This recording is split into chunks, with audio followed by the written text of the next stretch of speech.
Well, hello everybody, and welcome back to RCT Creations for this RCT Construction episode. Been a little bit since I've done an RCT Construction, but we're going to jump right on into it. We're here at Funland, and we are going to be building the new for 1990 addition to the park. We're going to go all the way back over here to Minetown and use this area right here. And Minetown boating will need to be removed to make way for the new attraction. Now, this is a design I did do in a kind of a design park I have just to kind of test out some designs I like and see if I like it. And this one actually comes from the original Funland I did back when I was like in junior high in Roller Coaster Tycoon 3.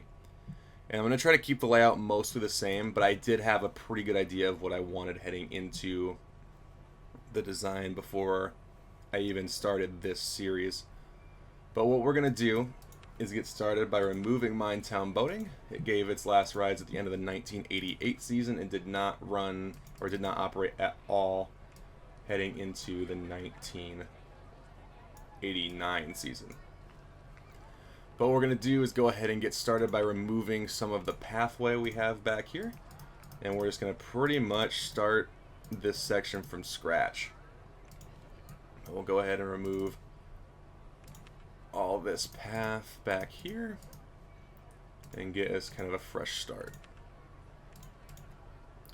Now, for this edition, the big manufacturer of roller coasters in the 1990s, that's right, I did say roller coasters, so Funland is getting a coaster for this season, was of course Aerodynamics.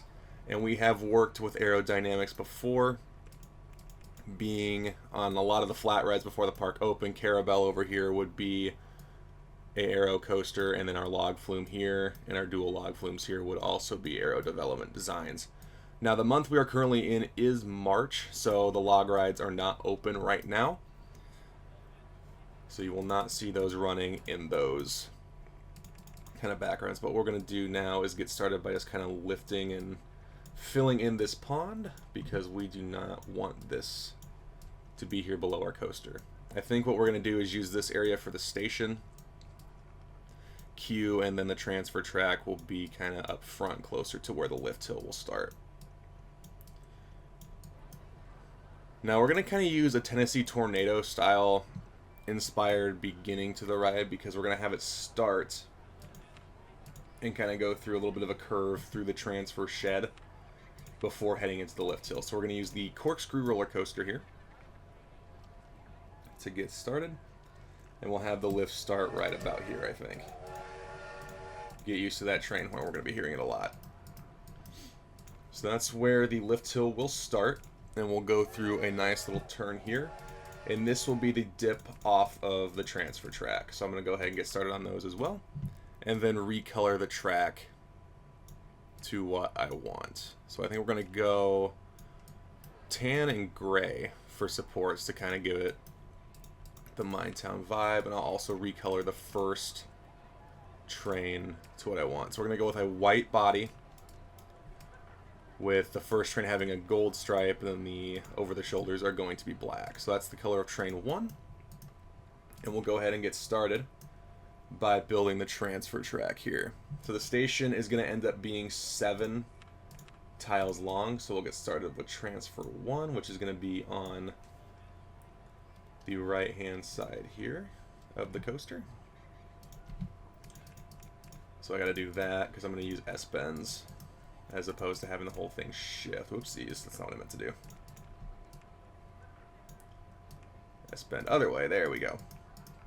So rather than having the whole track where the train sits switch, we're just going to have this small section here swap over to then hit so the train can move more easily over. So we'll start here, we'll do the station platform, and we're going to need 6 more tiles to fit the 7-car trains comfortably. Now what I've done on other coasters, we'll go ahead and head over here to Last Stand just to kind of give an example of what I'm talking about. So with Last Stand right here, all the coasters I kind of want to have their maintenance sheds be kind of entwined. Now Last Stand probably isn't the best example because it shares one with Ring of Fire here. So let me actually go over to Corkscrew. That's probably the better example because it's also an aero corkscrew coaster. So if you see right here, we have the path right here leading into where the trains would be loaded onto the ride itself. You have the little gate here to bring a forklift through or whatever you need. And the maintenance shed is self-contained, so all the parts, all the cars, all go to the same place. They don't get mixed around with anything else. All the coasters, I want to have their own sheds. But with this ride specifically, what I want is the ride to kind of have its own shed that's built so that you don't really have to take the trains off unless you absolutely would have to.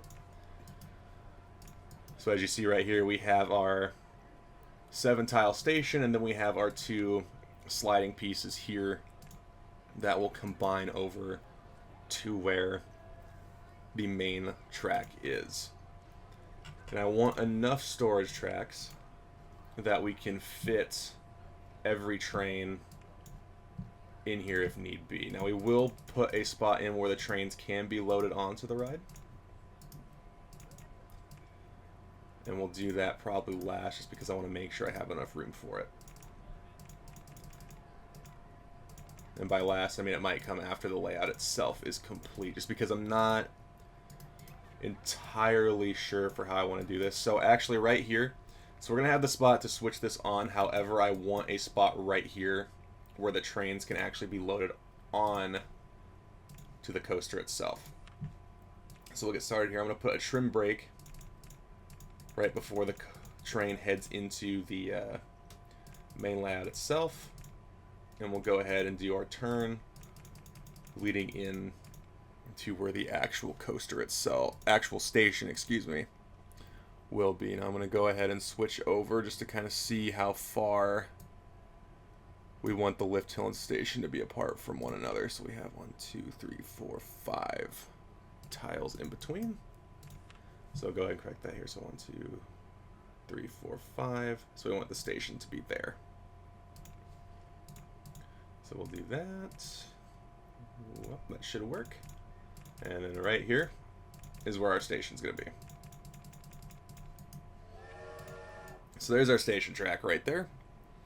And I'm going to go ahead and actually place the entrance and exit right now. Right there.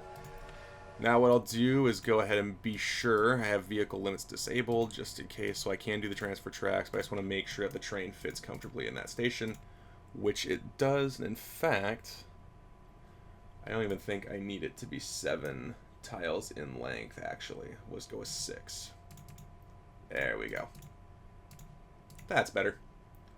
So now if we start it, all 7 cars fit in there nice and comfortably. So what I'm going to do now is start going reverse direction. So we're going to build the brake run first. And what I want that to look like. So we have our first block right here. We'll kind of leave some spacing here. Have another brake right here. And then have our second block be right here.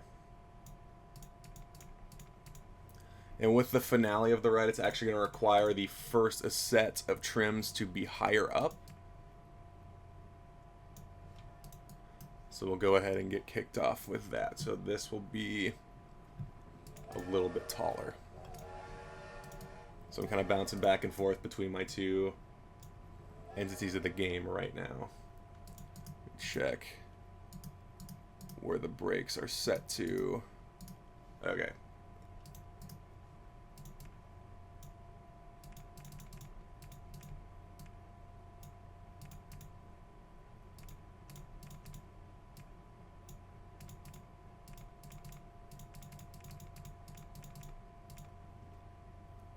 So that is going to be the end of the brake run right there. And what we're going to do is kind of start by building backwards here. So what I like to do is dive down about 20 feet right there. And I think I might end up putting the on-ride photo for this ride a little bit further back. So then we want to go up 35 feet.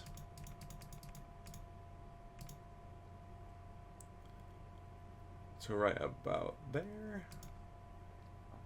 And we're going to go this direction into our finale helix right here.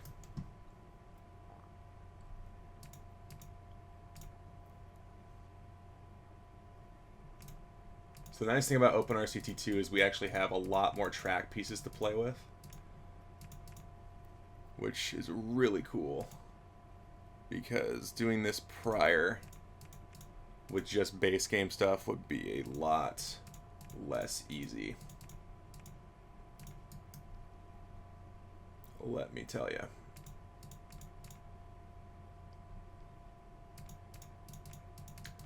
Yeah, I think this coaster will fit quite nicely right here. Now, I think what we're gonna do, because we know the limits of Arrow's designs. Oh, hold on just a second here. I'm off just a little bit. How am I off here? Oh, I see what I did. Just one space there. Then we have two there. That lines it up.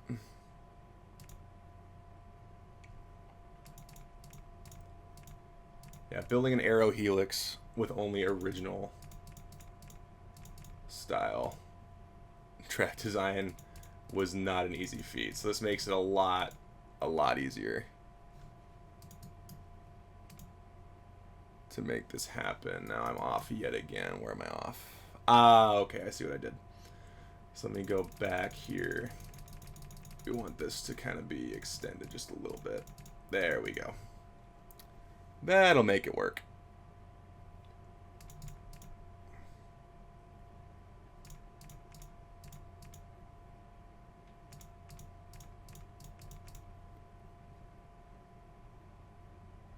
Actually, I think I did do two.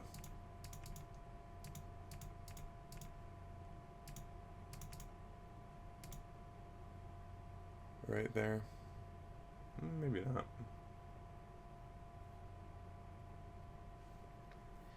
So I'm finding myself still just a little bit off. I'm trying to figure out where that's coming from.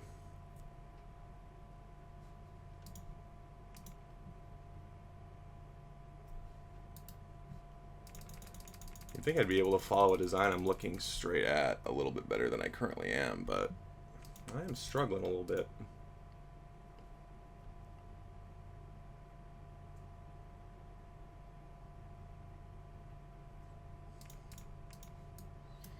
Just kind of give a little bit more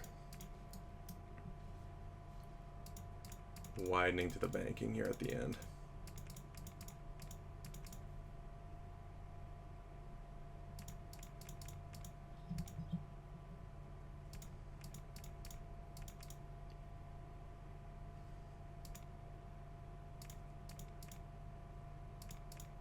All these new pieces are so awesome. There's so many new things I'm still finding because I haven't gotten to design too many of each style coaster since I've last played. Okay, that is double.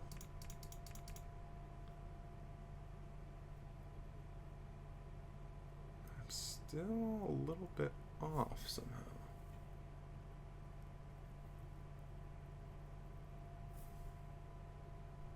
So we got the double turn there, but now if I only do one, oh no, we should be good. We're good. Cool. We are indeed good. But then we're gonna go back up, just like so. Angle her back over. I'm saying this one doesn't have an additional extension on it. Like that. In the original design I built back in Roller Coaster Tycoon 3, it did not have this additional helix. It just kind of, it went back and just did a turnaround here. So rather than going around a second time, it would just kind of turn around. But in Roller Coaster Tycoon 2, these rides bring in much more heat, and they keep their speed a lot better than they do in RCT3, which is something I can really find myself appreciating. So I want to go back down to 10 feet. Then we have 3. Then we're going to go back up.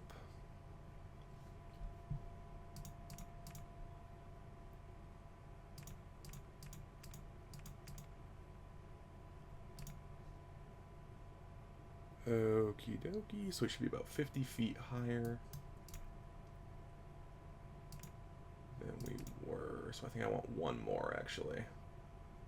So we want this to go up to 60. There we go. Right, there's what we want. And now we're kind of angling back this way.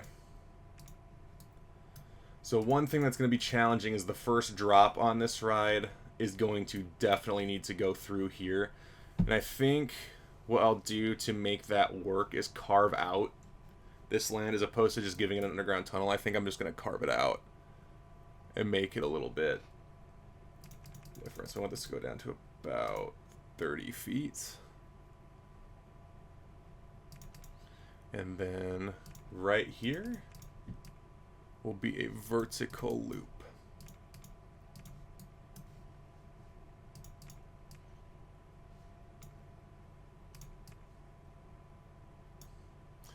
And the reason this vertical loop is placed where it is right here is because it's going to frame perfectly around the drop. So I'm actually going to clear some of these trees out just so we get a little bit of a better view of what's going on over here. And so we can see a little bit better. And so right there is the first, or is the second half of the ride.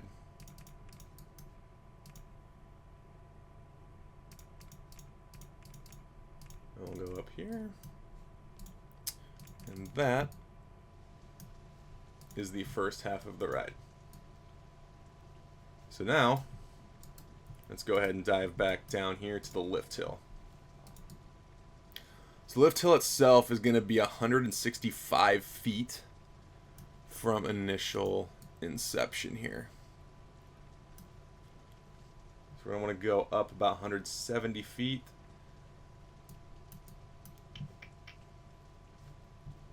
And we'll have the drop angle over. So the nice thing about the placement here in this park is that we have really a decent chunk of land here, so the lift hill isn't going to be too expensive as compared to where it sits and where it was designed. So that I can appreciate. So I think we want to go to about 155. No, it'll be 145. I think that's right. My maths are not there today. Yeah, that's right. Not quite.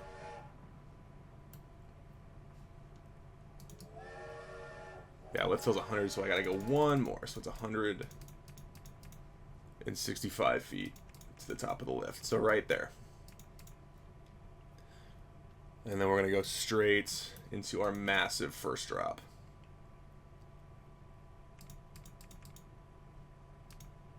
So right about there is where we want it to level out. So if I'm counting 1, 2, 3, 4, 5, and here 1, 2, 3, 4, 5. So right there is where we want this drop to level out.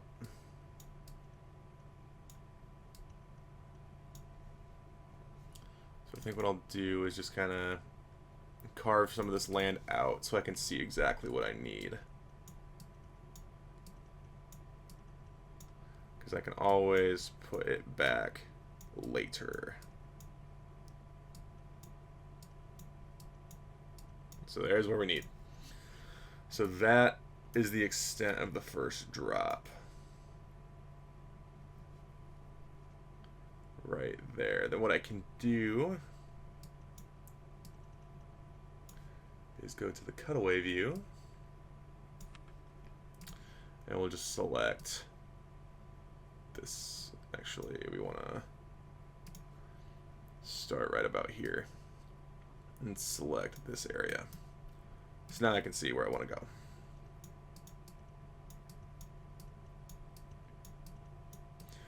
And that first drop is going to frame that loop perfectly as it goes down and around.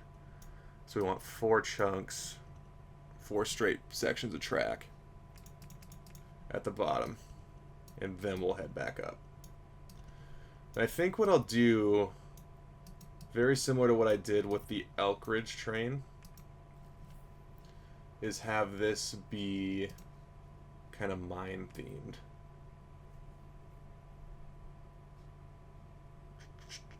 Need the cutaway view one more time. Let me select an area. I see a little bit more I can see. There we go. Because we're going to go ahead and jump straight back up to the ride's turnaround. So I want that to kind of be framed. Then what we'll do is kind of modify the land a little bit just so the ride fits in a little bit better. Just like that. And we'll flatten that one out as well. Go up a little bit higher, that one go up a little bit higher, just like that. Then I'll kind of copy that same design to the other side. At least as far as it needs to go. I don't think it needs to go as far just because it's a little more roomy on the opposite end here. So let me select the area again, and we can go ahead and start carving out the land around the first drop. So this is what's going to make the ride pretty expensive. However, this would be the biggest point of the ride. Everything else should be pretty well self-contained above ground, so I don't think I'll have to do much more land clearing. There we go. And we'll kind of come back to make it look a little nicer than it does right now. And cover it up. Alright. So we had 5. So we're at 1, 2, 3, 4 is where we want here.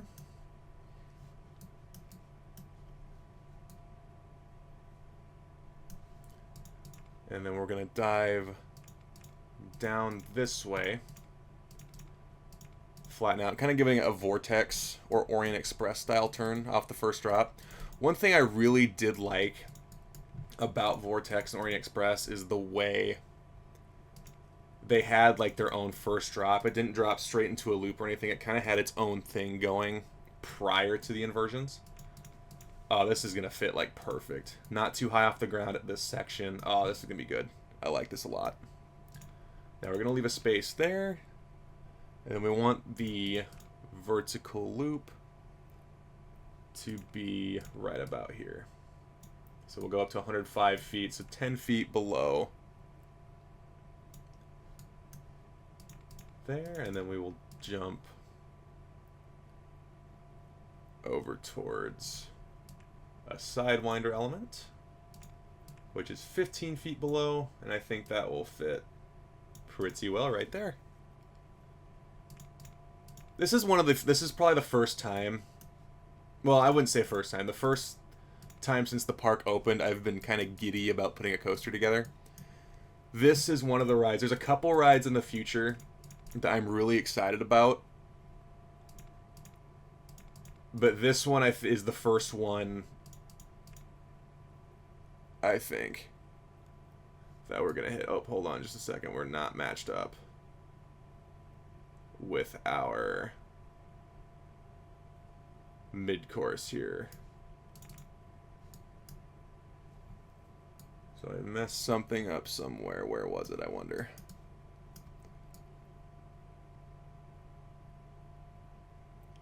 So the first drop looks good, but we are way off where the second loop is. Because this should just about match up.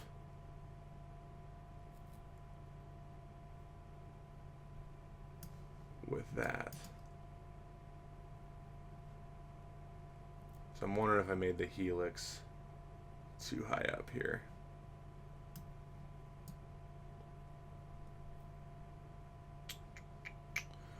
Well, let's go ahead and run our test. So I might have to go back. I think I was off just a little bit. But we'll kind of watch the ride go through here, because the mid-course should be right where I am currently at.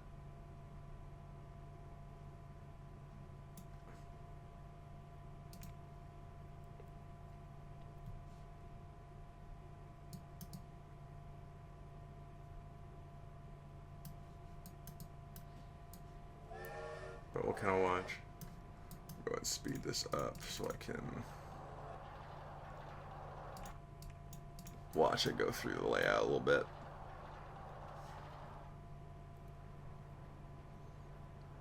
So I'm thinking I might be a little bit off with the second half of the ride here. That's right.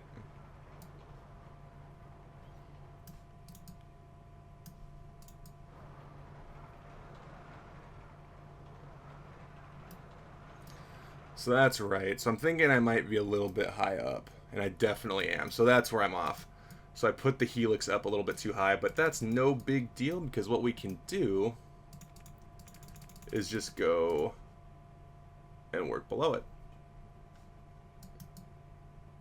Now I was one off on the tile anyway, because I am just a little bit off with where the loop is. So what we'll do is kind of start going backwards here a little bit. So as far as the mid-course goes, yeah, I'm a little bit off with the helix. That's okay. So we'll go ahead and place the mid-course. We'll have a space. Not boosters. We don't want those. Unless you want the ride to be actually, like, insane. So we'll have it fire through those, give a little bit of a space, and then we'll have the block itself.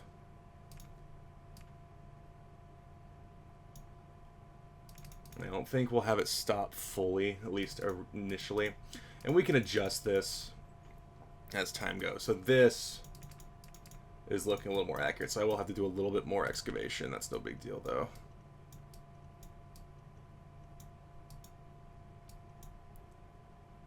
So I'm going to give a little more space there, maybe.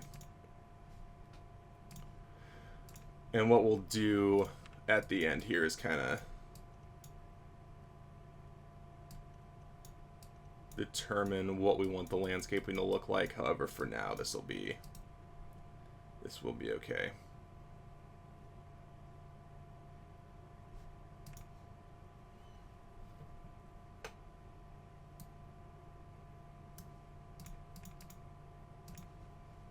Now we want the loop to be here.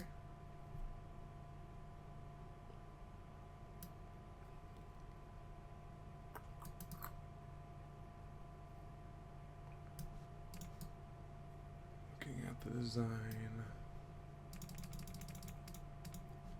on that side. So we actually want this to pretty much frame the first drop perfectly. So let's go ahead and do the cutaway view here. I'm going to select a new area, but I just want to be able to see that we're framing the first drop. So the first drop is right here. 2, 3, 4.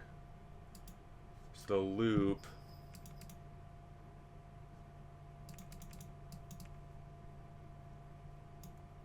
is off just a little bit because we got 4 tiles, and it should be right here is where it should be starting. So we're actually off by 2 tiles.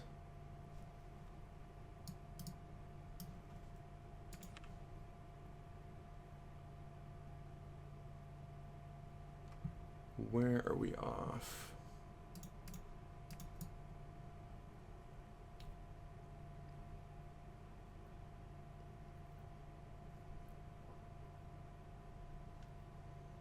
So actually, I think we're off where the mid-course is just a little bit. I think the mid-course should be a little bit higher up.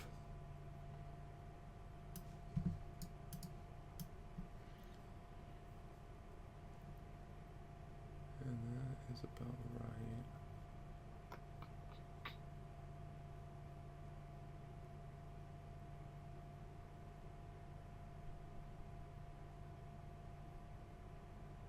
Huh. Trying to figure out where I'm off here. So those are... Oh, I see. The loop needs to be a 1 tile higher up.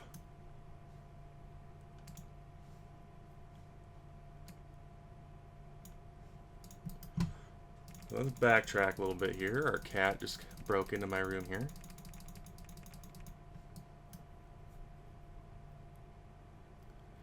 So the sidewinder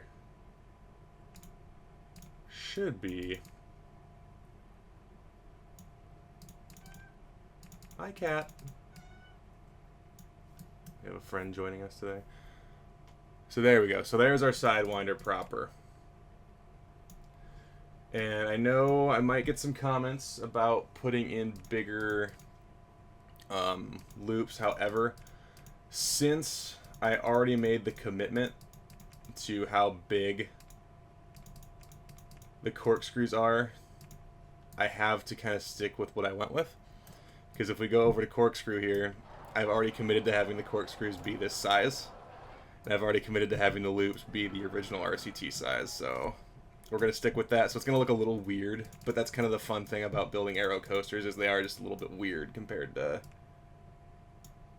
other rides of their kind.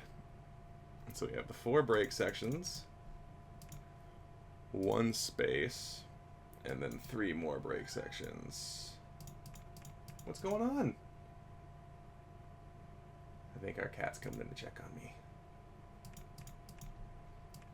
So we'll do our block brake right there. Yeah. Visitors are always great. Okay. So now we're going to dive down. But we're going to be 2 off as compared to the 1. So I'm off somewhere. I'm trying to figure out where it is. Oh, I see what I did. I see what I did, guys. Okay. I know where I'm off. We got to go back just a little bit, actually. So this turn is not spaced. There we go. Now I know where I'm off. So we'll dive down here. Get rid of some of these trees. Leave the space, and then go into our vertical loop.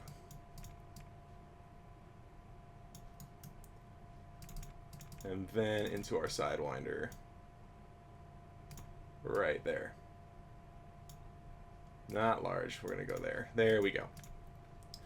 And to just kind of go back on why I'm keeping the loops and corkscrews the size they are. Aero development or dynamics, whichever era you're at, only had 1 size of inversion. So like they didn't custom design them to be any bigger or any smaller based on the position they were going to be in. So if you look, the best example of that is going to be on Viper or any of the mega loopers at the Six Flags parks, or yeah, the Six Flags one specifically. I was about to say Vortex, but Vortex doesn't matter in this context. It's the picture, especially of the Great American Scream Machine, Shockwave at Great America, or Viper at Magic Mountain. The loops are so high up in the air. They're the same standard aero size, but they're just placed ridiculously high in the air, which is really funny. So you just have this massive vertical loop placed super high in the air. So we're going to stick with that. Anaconda at King's Dominion is another good example of that, where it's just a standard size loop, so it would just rocket up straight track into a normal size loop that you'd find on like Corkscrew at Cedar Point. Okay, back to this. Let's look at the cutaway view. Is the loop going to perfectly outline the drop now? So our loop starts here, yes, and our loop ends right here.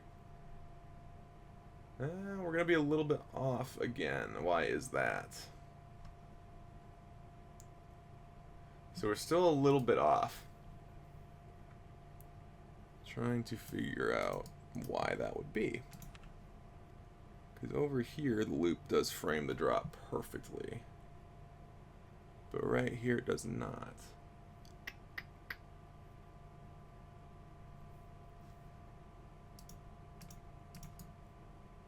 Huh.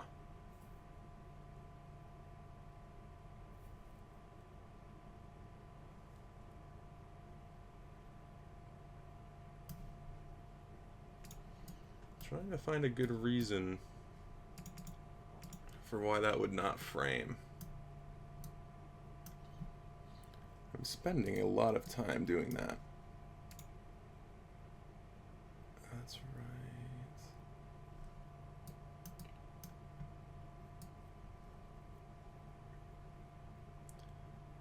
It doesn't matter a whole lot in the long run, but what I really want it to like perfectly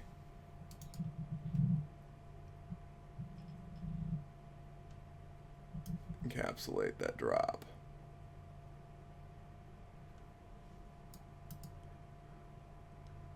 Trying to figure out exactly where that would go wrong, because I can't think of any particular point where I would be off here.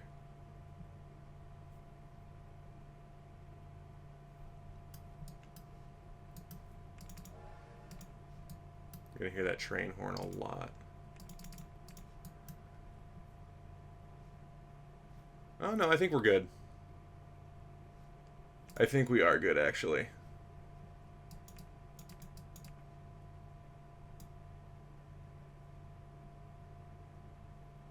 I think the supports are just off a little bit. Yeah, I think we're good. I think it also has to do with just the placement. Yeah, we're good. Okay, so we're good. We're good the whole time. Never mind. The extra tile is right here, and the drop is right there. So we are good. We want it to move further away from the drop, so we are all set. So it does perfectly frame, because that's the same tile right there. So we are good. The land change just threw me off a little bit. Okay, so we are good there. Now we're going to go ahead and just basically mirror or mimic this part of the ride just 10 feet lower, because that's where we should be, because I think I add a little bit much to this drop right here.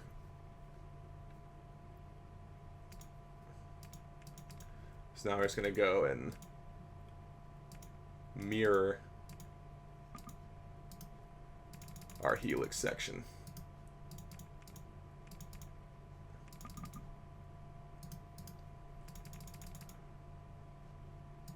Which actually will work out pretty darn well, because it keeps it lower to the ground.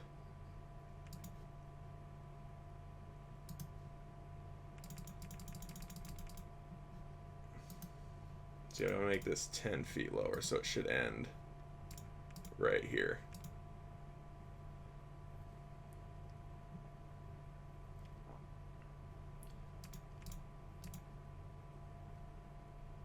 And it will throw it off a little bit. So I think what I'm going to do is just demolish this helix completely and start from scratch. So now, if I follow this formula, we will be all set. So we want to go up 40 feet from here. So this will be at 40. And we get our bank. Oops. And space it out just a little bit. And now we can start kind of angling downwards here. And this is actually about perfect with where I wanted the helix to go when I had this in the back of my mind. We have this dip here. So the further down the coaster goes, the less supports we have to use, and you're going to kind of get some cool near misses with the ground here.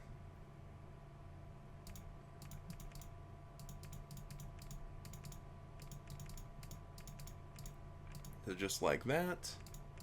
And now we will go back up.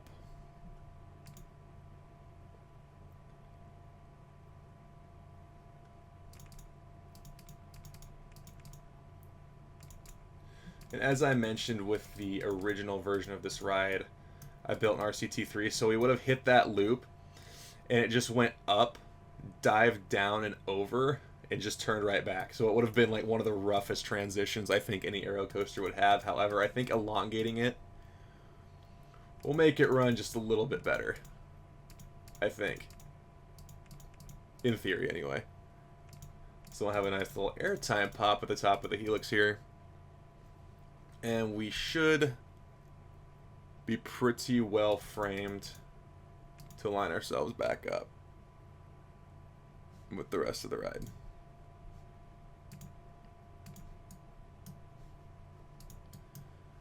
So we're going to do a nice double there. And then we can angle back this way. And it should, in theory, line up, and it does.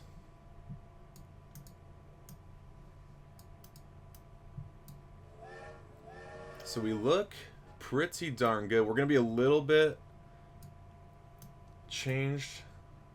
I think we have a little bit more space with the lift hill now, for whatever reason. But I think it looks pretty darn good at the end of the day. So it's going to be slightly different than its original counterpart. Than its pre-designed, counterpart. However, what that allows me to do is add an extra dip further down in the drop. There we go. So our layout is complete right there, and I think that looks pretty darn good. So now what we can do, what I think I want to do first, because we know this layout works and we can adjust the brakes later on down the line. But what I would like to do now is begin working on the transfer track, because I want this whole thing to be inside. So what I tend to do when I do my buildings is frame them a little bit like that. So this one will be 5 wide. Actually more than 5 wide. No, I was right the first time. So we got a nice wide building to fit the transfer track in. And we'll have it start right about there. And what I could always do is extend it, but I really don't think that will be necessary. And then we have plenty of room within this building. And this one probably isn't really planned on looking any much different. However, what I might do just to kind of give it some character is kind of angle it back in right about there.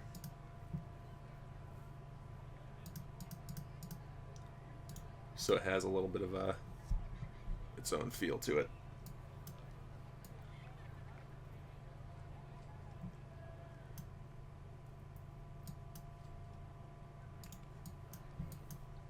And then these transfer tracks, these ones anyway, I want to add a third one, because we want to be able to fit all trains on here.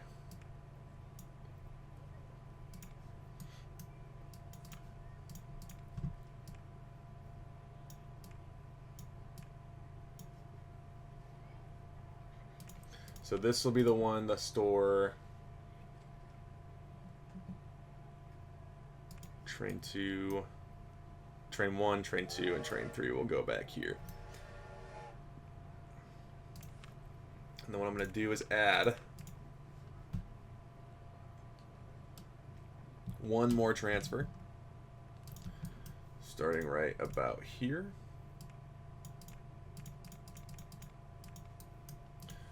So is there room off the back? Not a whole lot, so I might add one more piece to the end of it here.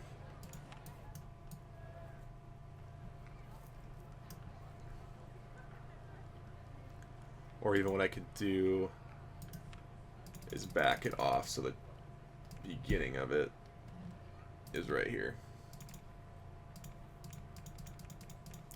There you go. And now this last one is going to be all gray.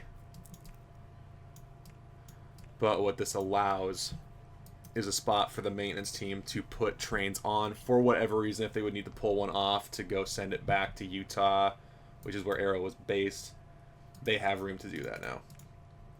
And we'll have the 3 track pieces of the first transfer right there. So there is space for all of your trains. So I think this is going to be transfer 1 right here. So this is where the first train will be stored, because train 1 is pretty much always going to be planned to be on the track. And we'll go ahead and switch this down to 1 train 7 cars. This will be transfer 2, which is where train 2, which can have a white body and a silver stripe, is going to be stored. Oops. And then we'll have train 3 right here, which will have a bronze stripe. Just like that. So there's all 3 of your trains. And this ride will run 3 7-car trains. And with arrows design, as you can see with corkscrew at the front of the park in the decade breakdown, this thing is going to be a throughput and capacity monster of a ride, which is going to be great for the back section of the park. So we have our outline for our transfer track and what we want our building to look like here, because you want all...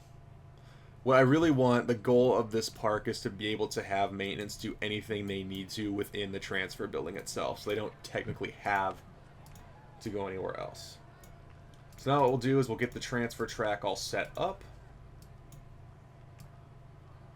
So we're going to do no entrance on these guys. And then we'll go ahead and get trains all set up. Now I think what I'm going to do is try to match kind of the style that this building has right here. So we're going to use that wooden structure and just kind of have it be black just so it matches in with the rest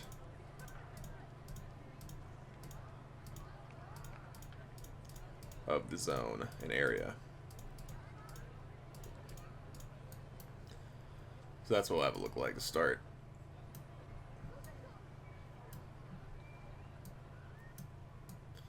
And then we have plenty of room for queue in this area right here. We'll have to do a little bit of landscaping on this side to kind of make it fit in a little bit better, because it does look a little funky right now with just a giant carve in the side of the mountain here. I think what I'll do is I'll have this be actually a little bit, I'll let it be a little bit narrower when it dives through, because right now it's really wide, and it really doesn't have to be, because I think what I'll do is put like a cover, like a tunnel cover on top of it. So it won't go underground, but it will look like it does. Alright. Now as far as the station goes,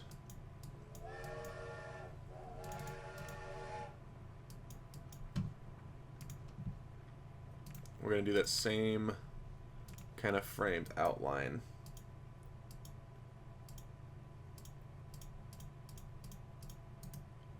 So the station for this ride won't be horribly decorative. It's going to be pretty plain. However, I do want some themed buildings for the guests to go through while they're in line. So actually what I might do, just to give it a little bit more texture, is kind of have that go out a little bit further, so the train stacks just outside the station.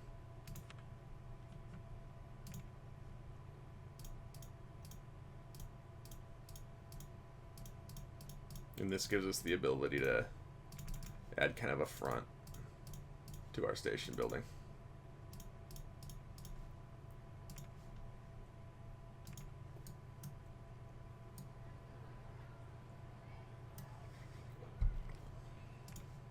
Anyway, let's go ahead and finish up the transfer track. I was going to do that and I got sidetracked. Alright, so we're going to go ahead and disable clearance checks. Put our entrance and exit right there. For this guy, for transfer 2, we're going to put our stations right there. And then for transfer 3, we will put them right there. Now, one thing if you're ever building a transfer track you have to be a little careful about is if you put an entrance building over a path, it is something that can block guests in a path. For one of the coasters, I think it was Landslide at the Mega World Park I did that for the transfer, and my park rate ended up tanking because the guests got trapped in the exit because I put the transfer entrance and exit over the front of a path as opposed to over track. Now a coaster train can travel right through it. However, guests cannot travel through it.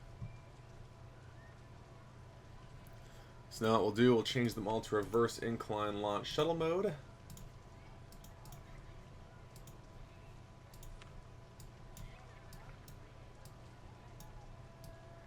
We do have them all put together here.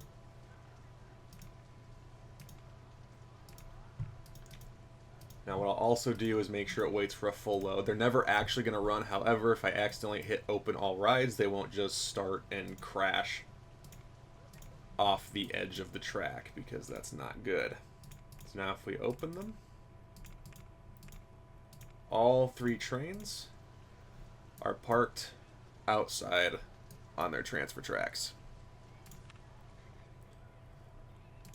And what we'll do over here is kind of get rid of that outline and path. I really should have gotten an overview of what this looked like prior to starting this, but I didn't do that. Oopsies. So I think what we'll do is potentially have the queue path come around this direction, but that's something we still have to kind of figure out how we want to have fit. And I think I might potentially kind of leave this area carved out. I don't know if I'll have a path go this way. I probably will put that path back, actually. We'll kind of have it go around that direction. And I kind of would like to put a boat hire back. We have this pond right here. And I like the idea of having a boat hire around, so I might put one of those back later. However, heading into the 90s, that's probably not something that would actually be built. Okay. So now we're going to use the old style path just to kind of have it theme fit in a little bit better. And we'll have the path exit on that side, and the exit path will start right there. And that'll just be on the outside of the station, so we won't have to worry about that as of right now. As far as transfer track goes, what I'm going to want to do is have kind of a garage door to open, so I'm going to disable clearance checks real quick and have that go in right there. And also, we are not quite done with the transfers. We want to just delete that piece of track, copy that piece of track, and paste it right there so we don't have any visible station platform. So we're going to copy and paste. Did I copy that? Let's copy that. And we'll paste that right there. And then we'll do the same thing right there. I want to get rid of that. But then we will copy this and paste it right there. So now it looks like they don't have a station. They're just chilling on their transfers. So actually, I think I'd be able to get away without this extra piece. I think it looks... That looks alright. I think that looks pretty good. So we'll leave that like that. Okay, now. What we want to do, so those are just kind of wooden buildings. We will use the same texture on the transfer track. And then what I also will probably do later on is decorate the outside of this building.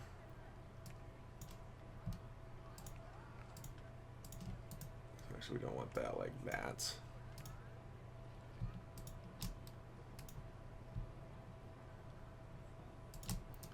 So we're going to have a little bit of a carve out right there for the train to get through into the building.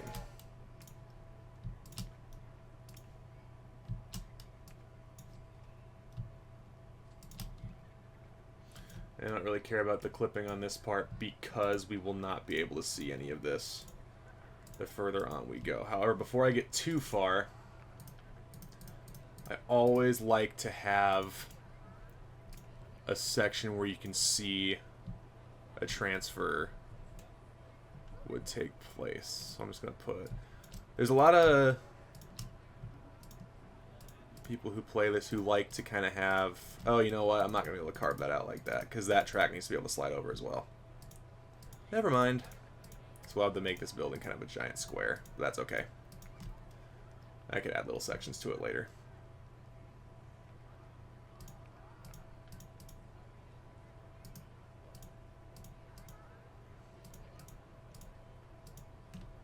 Oopsies. No, stop it. There we go.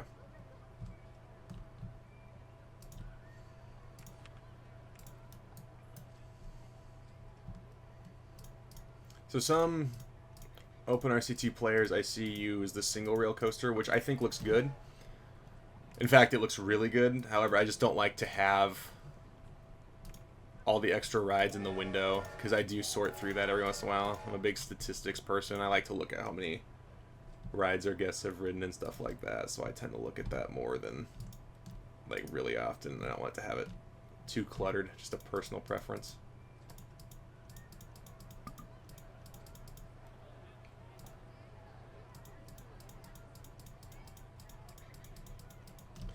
And there you go. So now you have the visible portion, and what I can also do is go over here and drop in a support blocker anywhere there's supports I see that I don't want there. So I don't want the supports visible on the transfer section here. So go ahead and just block them so they can't show up there. Because we want those to be able to slide over, and they're supported right here. And this still leaves a very big area for maintenance to work on the trains.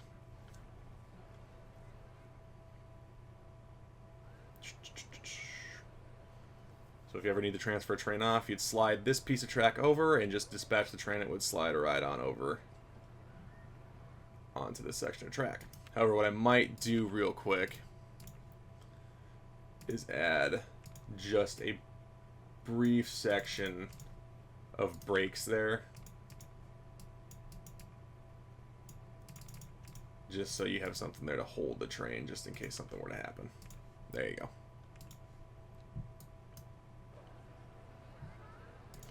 And actually, I think I might move that further up. It's going to be just right before here. That looks better to me. Cool. Right there.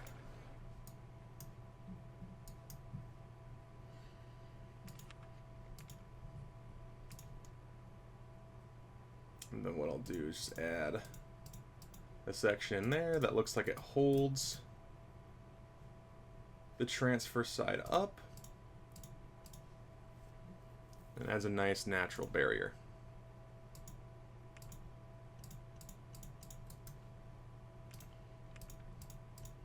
However, what I do not really want is this just to kind of look really plain. So I think what I'll do is just have a couple little have a section that sticks out, so it looks like we could potentially have a front, use some force perspective there. So we could have like a maybe fake building along the side there, and then even on the inside for maintenance, you could have that be storage for extra parts and stuff like that. Okay, so now let's go ahead and continue with setting up our transfer shed.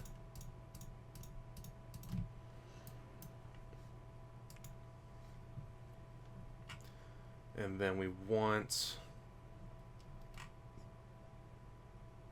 potentially,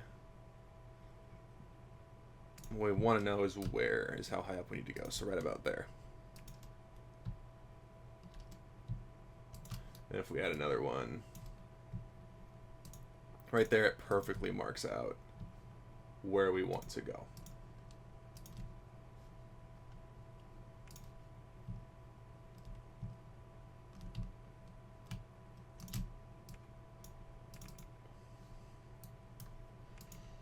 And then what I'll do on this side is add a couple poles right there so it looks like that door can go up.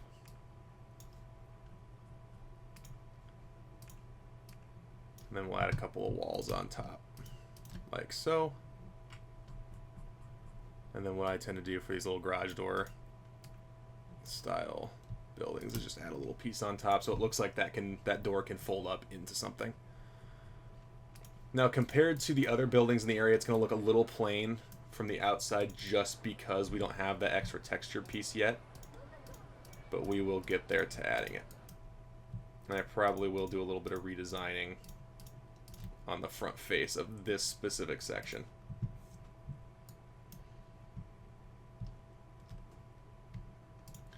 Now on the inside, I probably won't do a whole lot to add perspective or anything like that.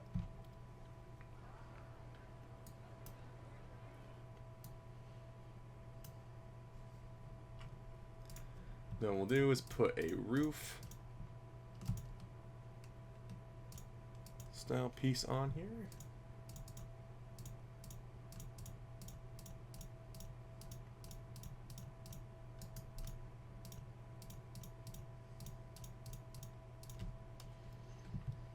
And then we'll have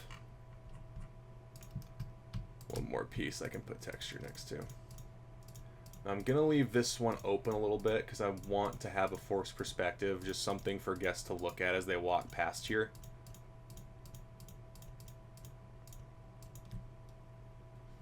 And then on the top, I might do, because I kind of did the steel rebar right here and I kind of like the look of that, so we're going to put that on top of this building, the silver or just plain metal pieces.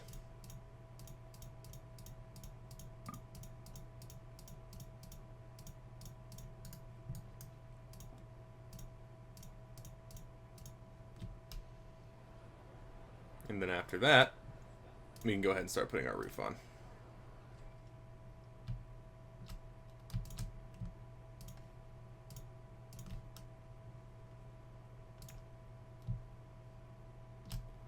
I think I'll put something on there just so you can see inside.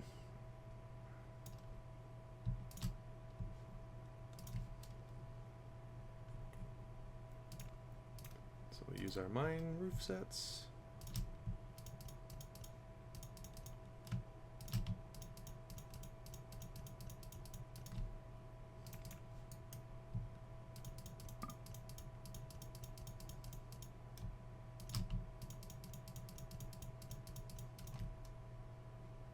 And then we'll cap it.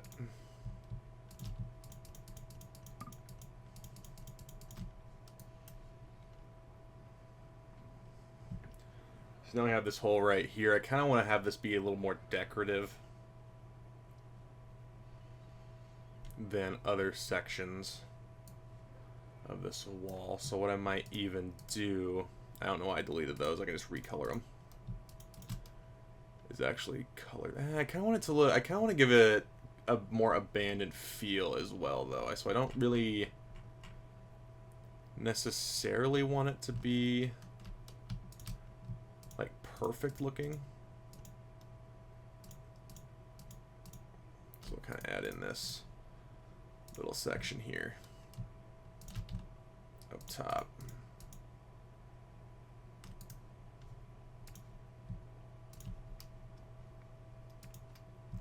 And then give this part its own little roofing.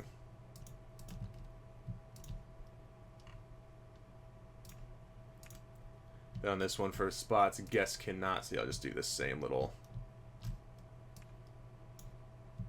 piece on the outside. However, where guests can see, I'll give it a little more color.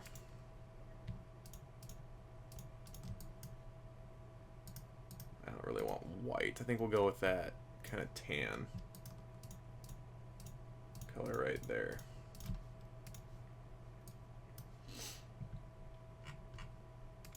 And then we can do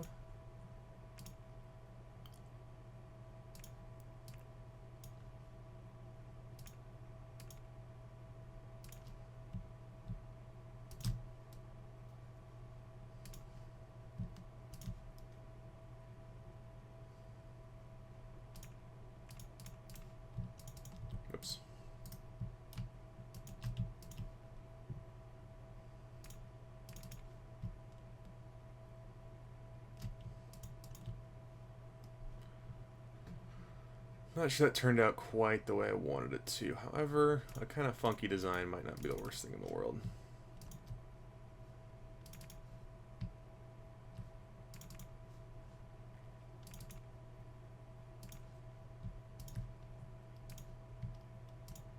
don't mind that.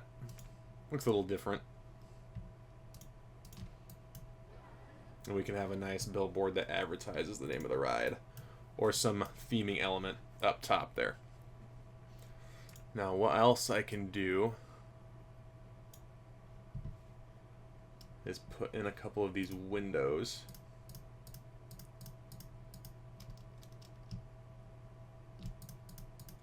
So I don't particularly want guests to see inside there. However, oops. I'm just going to go ahead and remove the face here. If we're scrolling by, we can see inside.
We'll do is it gives us the opportunity to kind of a little bit more.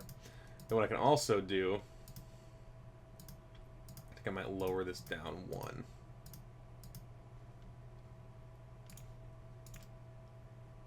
Actually, yeah, I think I might lower that down a little bit. So after redoing that face completely, I'm going to redo it again anyway.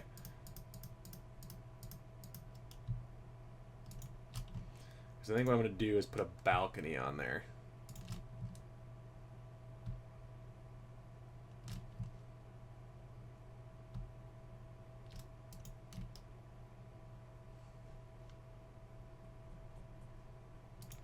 So I did that over here. I actually really like the way it turned out. However, again, we kind of want to go for a more abandoned feel.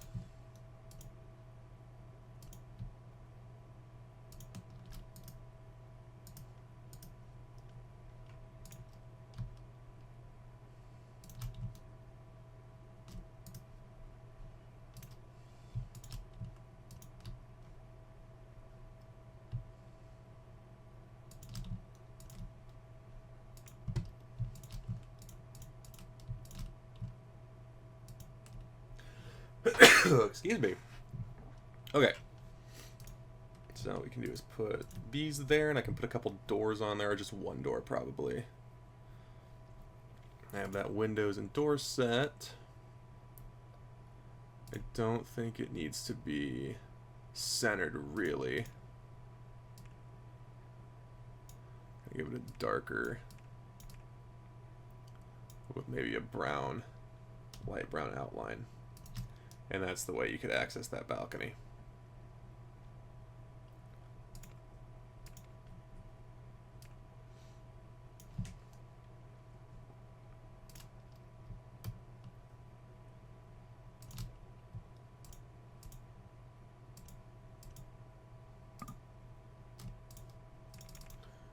And then we have that right there.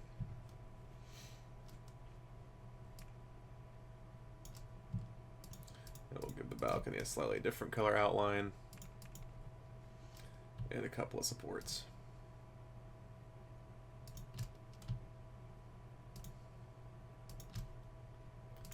I do want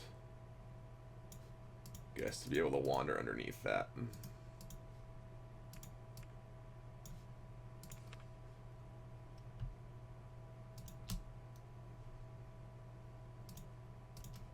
Just like that.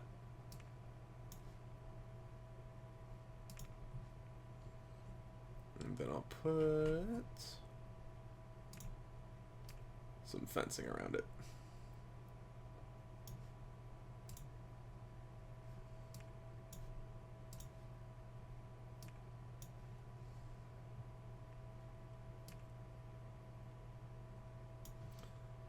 put some fencing up the top.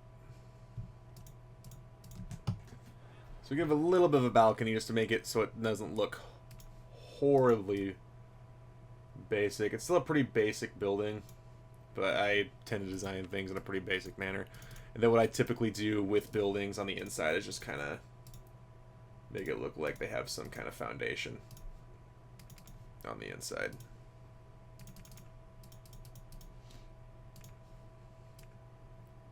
Oops.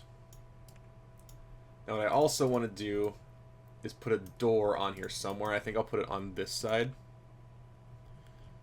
which will give our maintenance team a chance to get in there and access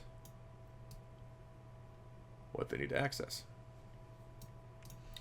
Go with this color. Let's kind of make it frame in a little bit. Actually, we don't want to put it there. We want to put it a little bit further back, so like right here, I think. So go ahead and put back all this stuff.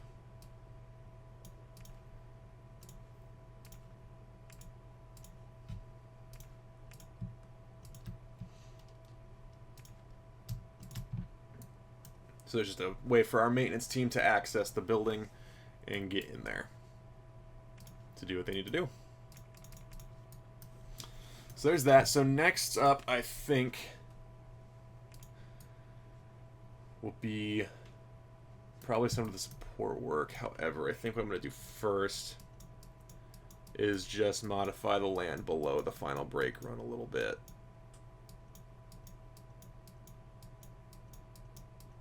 So I don't have to do quite as much modification. And just to kind of give the land a little bit more texture on the far side here.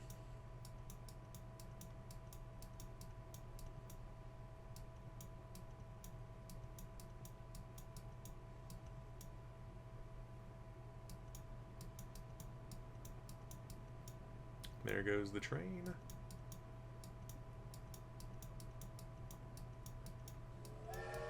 There we go. I was waiting for it to whistle. I'll kind of give it one of those, I think. Just so the land gets a little bit more variance. And it gives us more room to fit in the support structure beneath the brake run itself.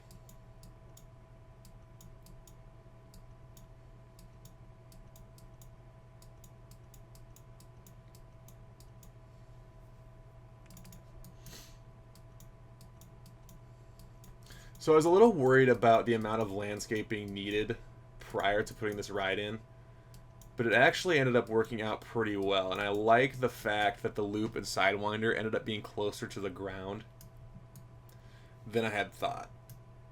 Because in the design park I have, those are standing pretty ridiculously high above the ground when they really do not need to be.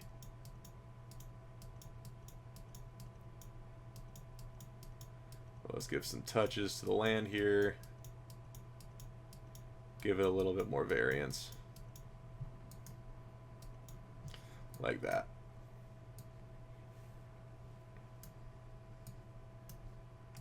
I think that looks pretty darn good, if I do say so myself. Alright. So now I think what we want to do... Oh, wait. Hold on. Hold on, everyone. I haven't done this side. That's foolish of me.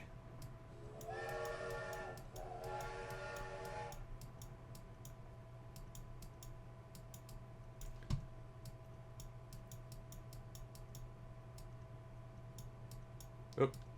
So that one I kind of want to leave the same, and then we'll kind of angle it back a little bit here. And we'll angle it out a little bit more this way, and then we can kind of start leveling it off towards this direction. And we'll have it go off like that. There you go. Just like that.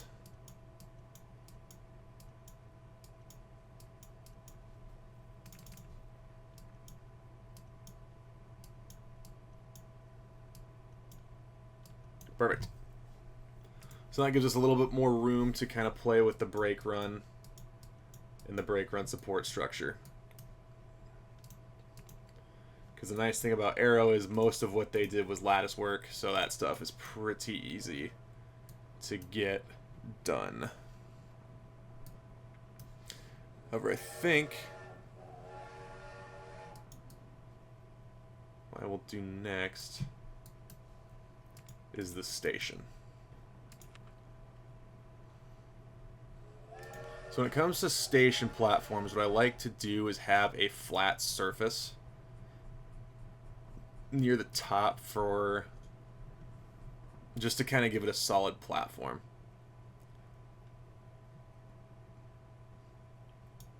Let me get to those base blocks, and I'll have it be wooden, and I'll kind of have it be this beige color.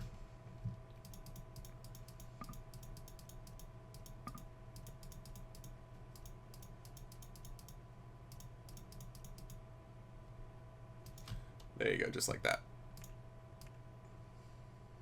And I'll have the bottom of the station be that same color that we have going on over there on the transfer track.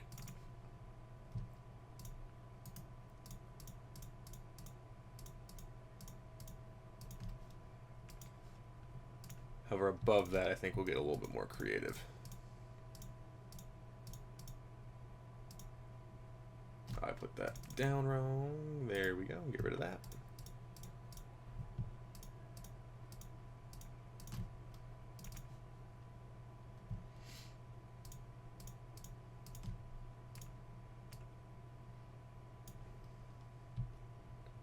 Kind of give it a... I think what we'll do actually is use that same steel frame along the base of the station. And we won't need one there because we're going to have the actual structure for the brake run itself. I will have disable clearance checks just so I can get that last piece in there. There we go.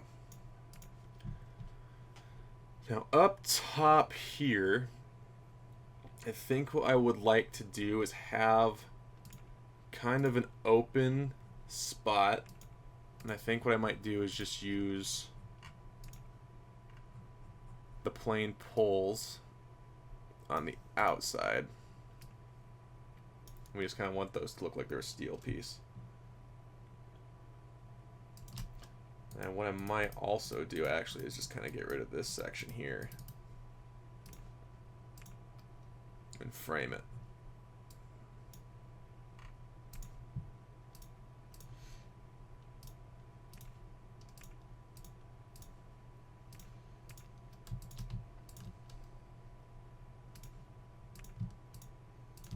This was such a nice addition to this game. OpenRCT2 has so many quality of life things that I just absolutely love.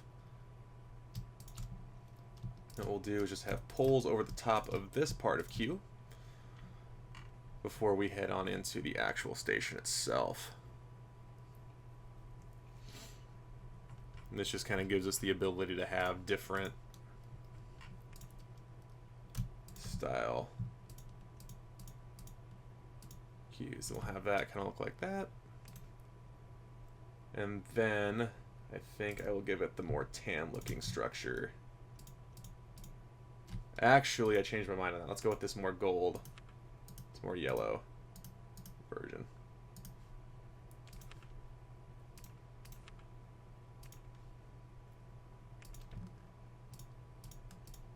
Oop, that's not what we want.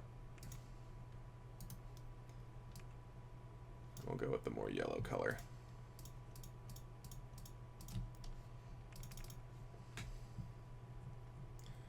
Now my conundrum always comes down to what do I want the station platform itself to look like.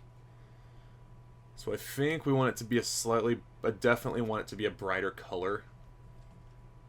Everything else, I don't want it to look too different from the other buildings around. So I think what I'll do, I like the way this looks up top of the rail depot. So I think I might go for kind of a similar looking feel here. And I also kind of like the edge of that there. So I think I'll do that for this section of station here. So we'll have it kind of be framed with that steel lattice work. But at the same time, I feel like that looks way too bright. So I might go with this beige color. Because I don't necessarily want it to look bright. Because that's not really fitting in with the theme of the ride. The ride has a more kind of... I feel like this ride should have a more kind of sinister feel. Because with Elk Ridge Adventure Train, part of the story when going through the abandoned mine shafts... I mean, you have these long abandoned mine shafts, the trains are and it's broken down. That's nice to see. I love that. Anyway. But you go through this long abandoned mine shaft. That looks very dangerous and spooky. And that's the kind of vibe I want to give. So we want to be able to give the guests in queue that are going to be on the next train kind of a view inside the station.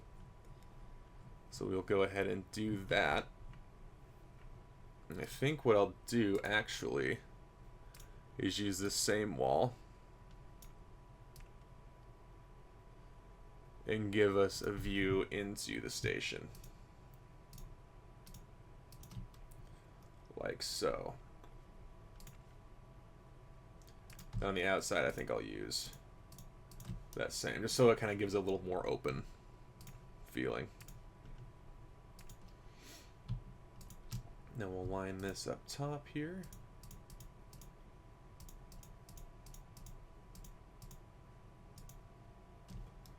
I'm going to disable clearance just to frame the exit just like that. And what I will do now is give a top to this section right here. And then we have these here to kind of give a little bit more of a framework. So actually, I think this station is going to come together quite nicely from here on out. So we'll use the same kind of, except I think I'll use a gray or a black background. Because I really like the way that train depot top looks. I think we'll go with more of a dark gray color and frame it. No, maybe not. So actually what I want to do is kind of frame this part of the station around here.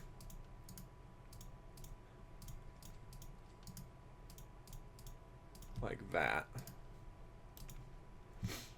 And saying you'll hear me in my head debate over and over and over again how I want to do something because I can never seem to make up my mind. And then what I'll do in the station here is just add a couple of railings for when the train comes in.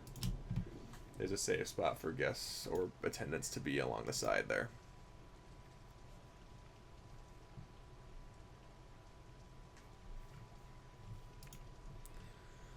I think what I'll do here, actually I could kind of give the building a little bit more of a texture, but I didn't use any, I guess I did use brick kind of on the bottom to base it, but I don't really want to do that here. So I think to start, we'll just kind of go with the same beige walls up here. It's because I want this building to kind of extend over the top of where those roofs end. And then we'll do just another plain thing here. And then we'll frame the station roof. Of course I would do that. Around the top of this.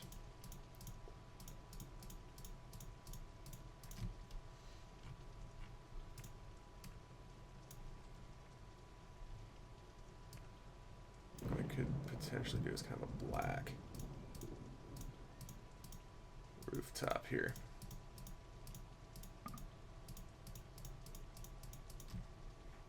Like so. And then we can top it off. Oop, wrong color. There we go.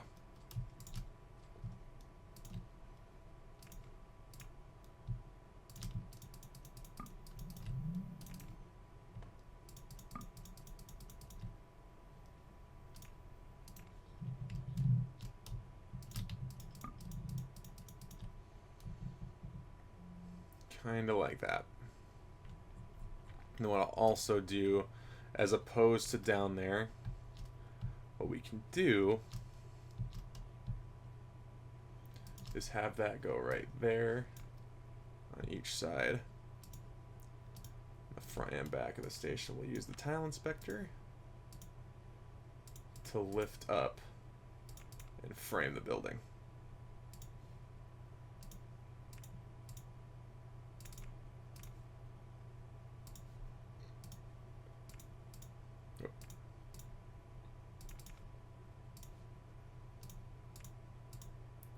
I just did that. I told myself in my head I would not do that. Okay. And then we can do that. And it kind of gives a nice little feel to the front of the building. And just for a little bit more texture, we can use some posts here to kind of frame out the building just a little bit more.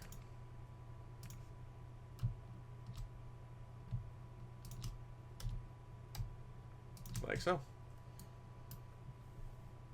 So there is your station for our new coaster. And then we have this beautifully big infield for our queue.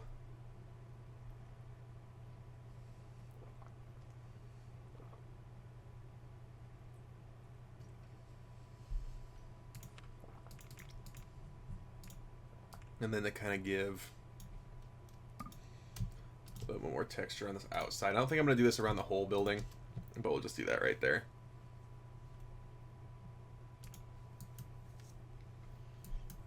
And now I feel like we can start working on our catwalks. So I'm going to do the same thing I did over at Corkscrew, because it is an aero coaster and we can kind of get the same feel for it. We'll just use that steel base, except it'll just be gray. I know that there are catwalks in the game, however, it just irrationally bothers me, and it's just a me thing. I know it's just a me thing, but it just irrationally bothers me when stuff clips through other stuff. I don't know why it gets to me, but it just does, so I don't like to have that stuff. So we'll have this be our base. And then we'll do that up here as well, at least for our brake runs. The lift hill will be slightly different, but this will be for our brake run.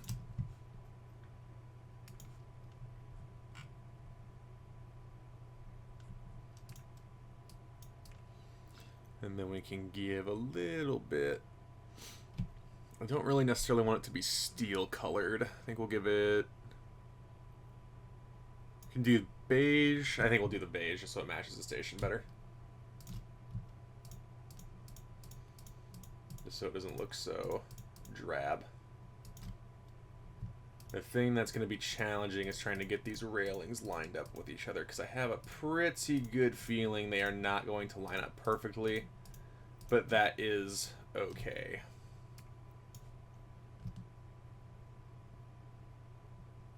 Ooh, I don't like that. So we're just going to go, I'll tell you what, we're just going to delete that last piece here. And we'll just have it start right there where the brakes kick in. Right there.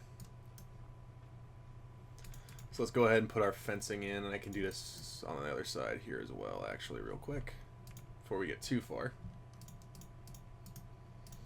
And we're going to go ahead and start working on our support structure. Now, one thing I do like about the aero coasters is I really don't have to do too much custom support work. I know once we get to the era of the B&Ms and stuff like that, I'm going to have to do custom supports, just because these don't fit too well with B&Ms. B&Ms tend to stagger. B&M supports tend to stagger out and give a little bit more of a wider base. However, with aero supports that aren't lattice work, they tend to just go pretty much straight down, which is great for me right now. I gotta figure out what color. Well, I think about what color I want to make the supports there. We'll go ahead and jump on over into our massive coaster supports. So we want two there. I want one here on this turn, and I want one on the opposite side of this turn, because that frames and that turn goes through the lattice work now.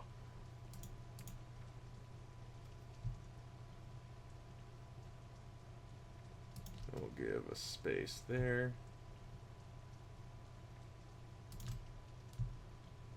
I think I'll have, and that drop can now go.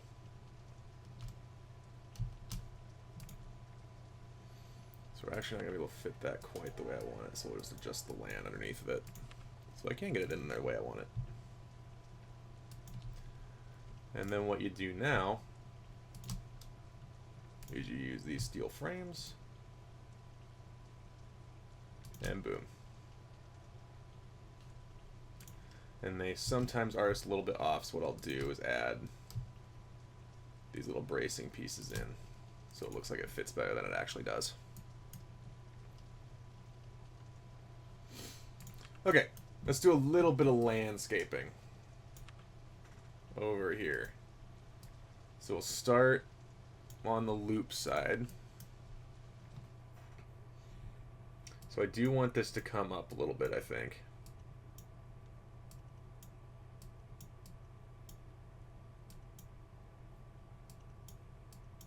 Because I don't want that to go too far down.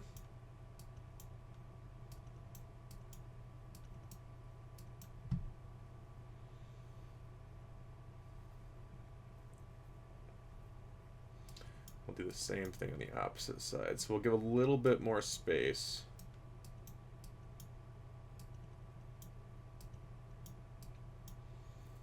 But what I would like to do is have a roof kind of go over top.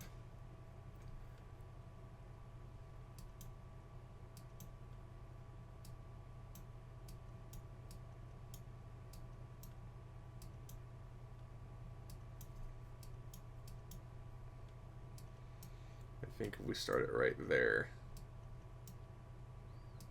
we should be pretty okay to do that.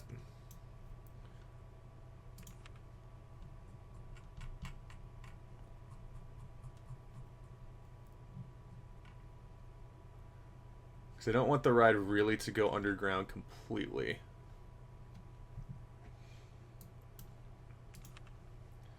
We have this beautifully big first drop to play with here. So let me raise this land up around it.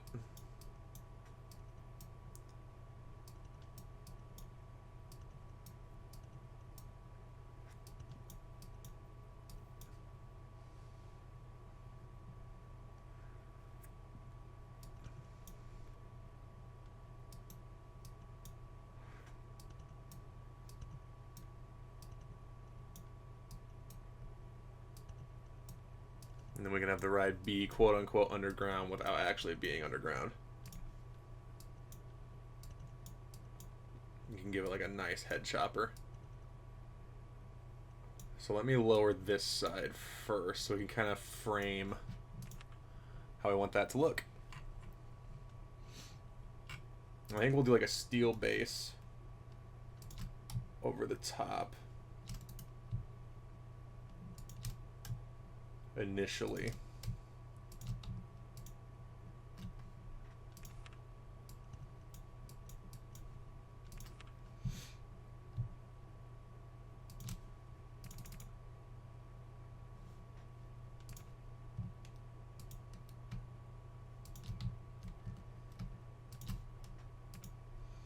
Just like that. And then what I can do up top now is just do these and make them like grass colored.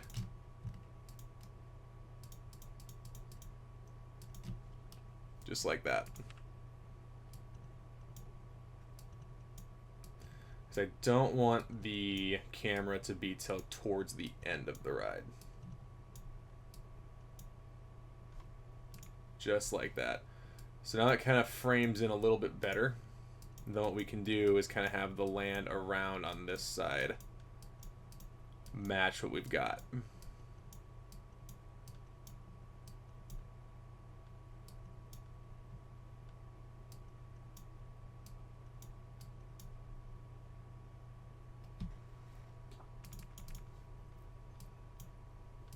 Now what I want to do is kind of flatten this area around this loop out as well,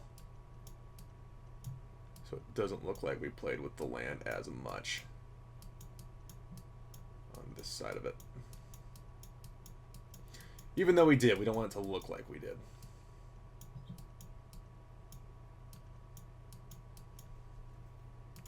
At least too much anyway. And then what I think I'm going to do is almost completely lower this section down, because we want this loop to be something our guests can see from the queue line. Because it just sits up on top of the mountain, so when guests are queuing here, you want them to be able to look up on top of the hill and see the second loop up top framed around the drop. So you want this ride to give off that aura, like, holy goodness, this ride is massive.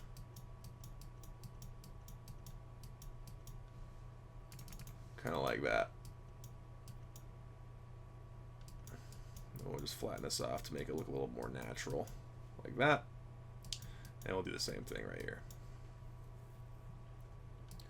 Just like that. We'll flatten this out as well. And I will put some foliage back, but it's going to be well after.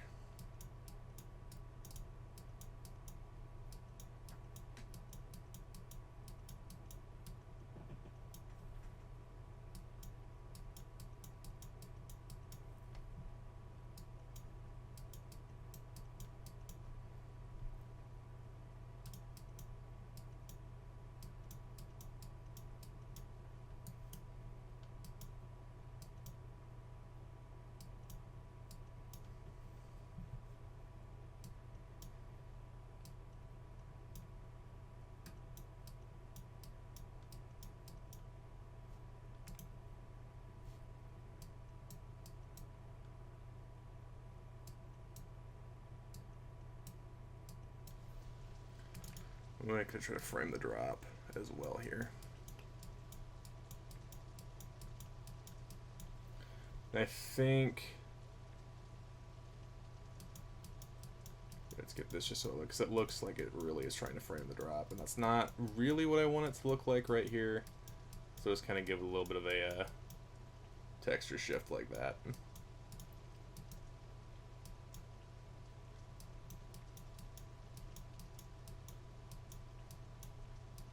Give it a dip like that. Perfect. And that does kind of angle down, but it angles down up one more piece, just like that. Okay, so that looks much better, I think. And then what we'll do on this end of it is just kind of frame that like so. And we'll do the same thing on this side. Just like that, so you can kind of see the edge.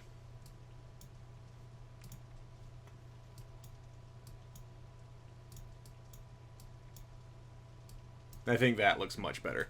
Then what we'll do around the drop, we just kind of want it to be a concrete look. So go ahead and give it some of that. And we got to frame the drop on that side afterwards. But I think this side looks really good. We just want to kind of change that. And then I think what I'll do, I'm going to use the cutaway view one more time. I'm just going to select the drop section. And I'm going to just kind of flatten this out so it looks good. Even though it's something I literally probably will never see, I want it to look good anyway. Oops. There we go. Oops, gosh, darn it. There we go. And then that won't be quite as steep on the way up because it doesn't have to go as far.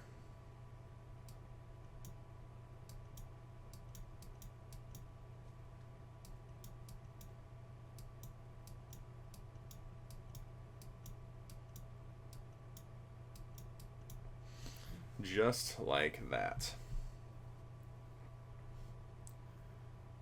Now what we'll do the same kind of concrete style texture along the other side of the first drop. Now anyway, back to the cutaway view. What I want to do on the bottom of the drop here is just add in this style just so it looks like we do take care of it down there. It's not anything to be worried about. Just like that. I think that looks freaking phenomenal, actually. Then we'll do our steel latticework style structure to frame the drop. I kind of want 2 spaces in between each one. So I kind of like where that support is, actually. Just like that. And we'll go with that. So we'll keep that support there. I think we'll do the same with that one right there. So we'll kind of come back up on this side as such.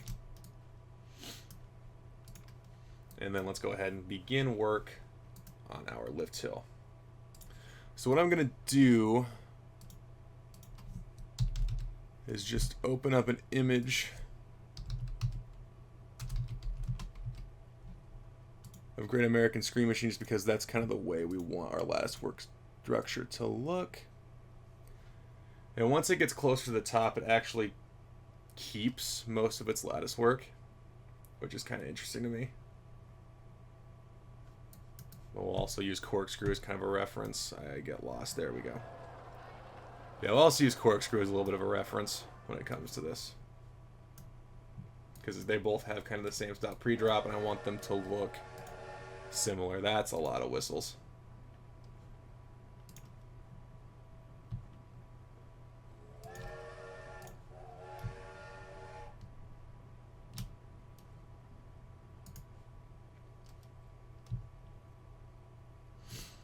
So kind of what I want up top here.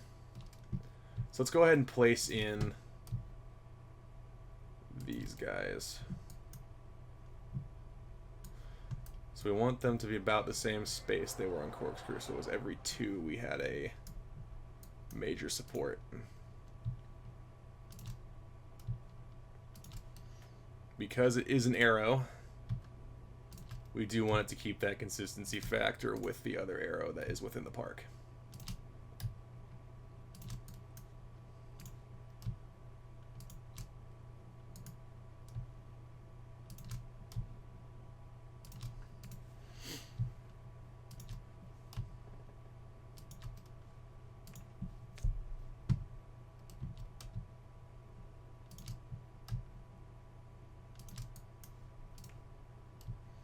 And we are going to stick with the lattice work style structure. This is still a Ron Toomer design, just a much bigger. I think this is probably the biggest arrow looping coaster I've ever put together in Roller Coaster Tycoon 2 and 3. I don't think I've ever built one quite this big. I mean, this is an absolutely massive ride.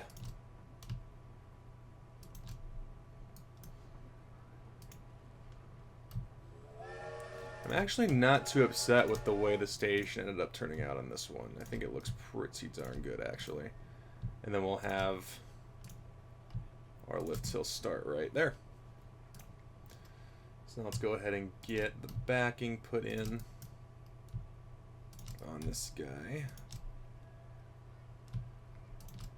So I think we also want to do that on the inside here.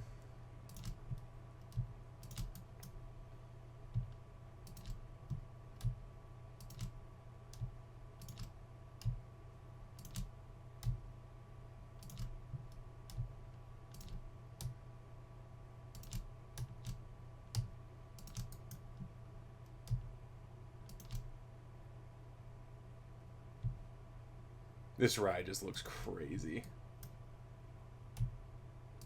I love that so much. Exactly what you want from something on this scale.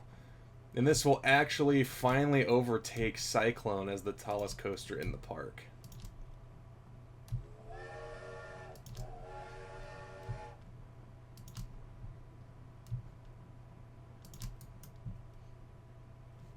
So Cyclone currently sits at about 100. Currently sits at 100 feet. I know it's 100 feet. This one will sit. Well, how tall is this one actually off the top? I'm kind of curious now. Off the top, off the highest point. So it's 160 feet tall at its highest point. So it overtakes Cyclone by a lot, actually.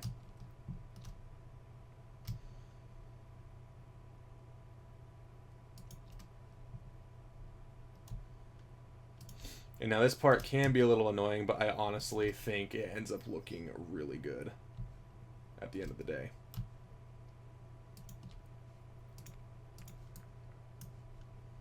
And then since the pre-drop is right here, we do want to follow it down to here. And then we'll frame that on that first drop.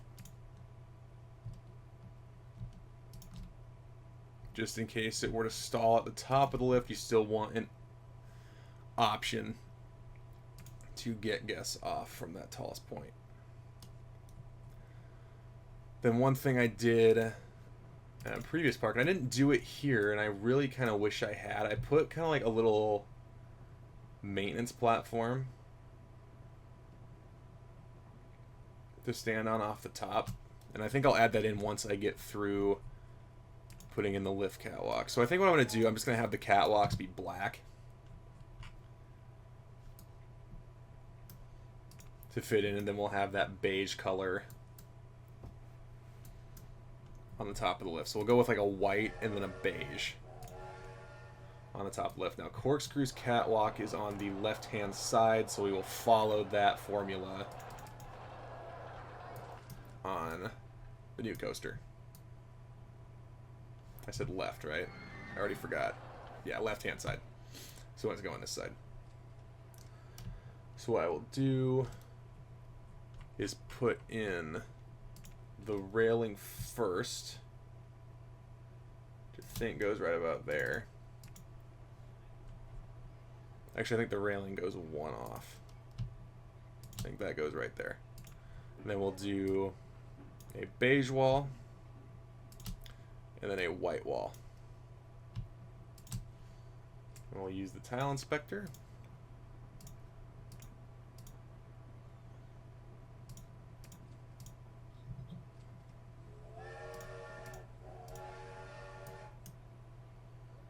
I believe that looks about in line with Corkscrew.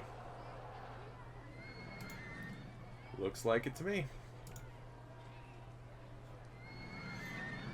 And then we will also frame the opposite side, which would match the lower portion on the other side of Corkscrew. And that side we'll just have it be white as well. So we want to match that height on the other side. Actually, I changed my mind. I think what I'm going to have it do is be gray on this side to match the lattice structure. I think I might do that for this as well. Just like that. Maybe we do black here and have the catwalk itself be beige. Ah, I changed too much. Grr. So actually, I think that's what I'm going to do.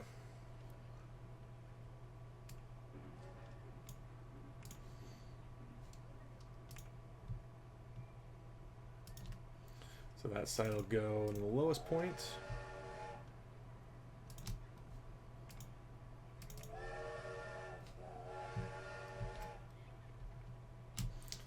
And then we'll get the black. Oops.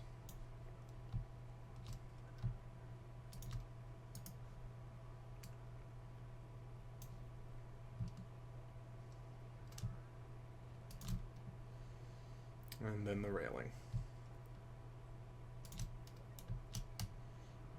But this is always the part that takes the longest. However, I'm always pretty darn happy with the final result, so we're going to power through it. Especially for a lift hill this long.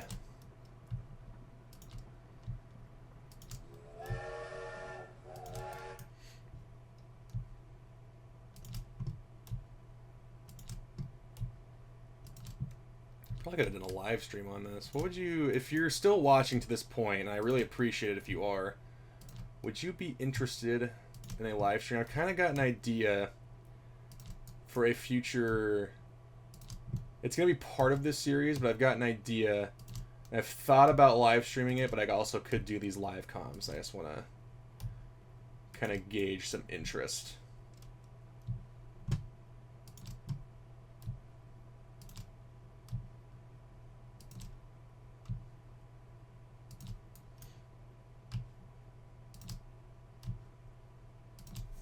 I think what I'll do is I'll do one side, because in the past I've done all the catwalks at the same time. I think what I'm going to do is just do this side So now we're up top. We'll go back down. And that is where the catwalk will end on this side. Now we'll do the second piece, which is the black stripe.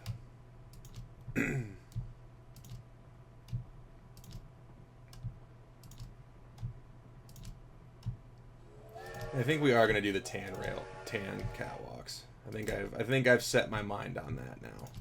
I think we're at that point.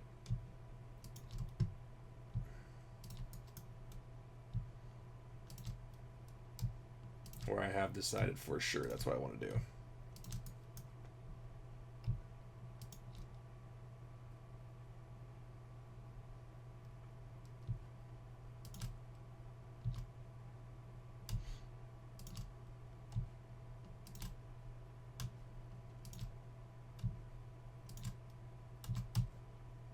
On a side note, I've had a very, very good summer. It was busy, and I apologize for the lack of uploads. However, I have gotten my coaster count over 230, which I was pretty darn excited about.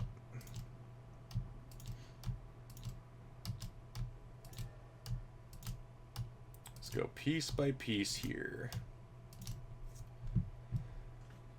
And we will get there.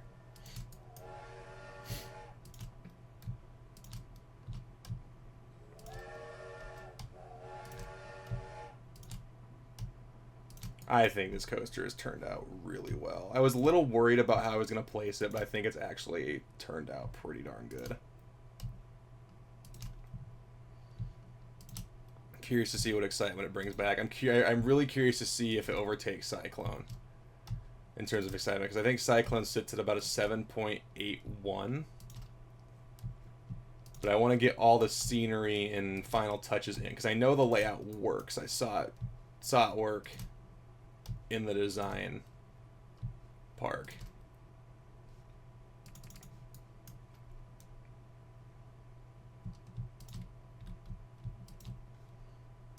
Okay. And now we go to the tile inspector, and we will go all these catwalks.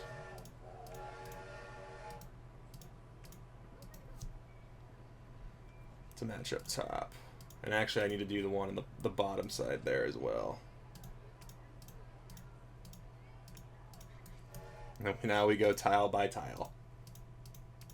Putting the right side of all of these catwalks up. No, dang it, there we go.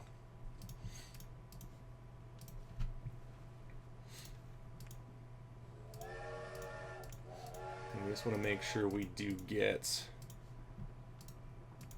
to the nice thing. The thing about catwalks is ever since I started doing this, I think the first coaster I did this for was Salem Lake, or not Salem Lake, it was Carabel. So it was actually here at Funland. And it's not nearly as detailed, which kind of fits with the old Aero coasters and Aero mine trains. But I think the happiest I have been with a catwalk was the first time I did, when I first built Corkscrew here. Because these are the first parks where I've actually gone through and done this, and I think it actually looks really nice. Because the thing about, and I've said this I think in this video already, but the thing I don't like a whole lot about the custom design catwalks is when the trains move up, they like flash and glitch through it. That and the catwalks tend to be like really far away from the track, where with this, with the way it's set up, it looks like it's almost directly on top and right next to it. It doesn't have like the staircase, but I can use my imagination, I hope.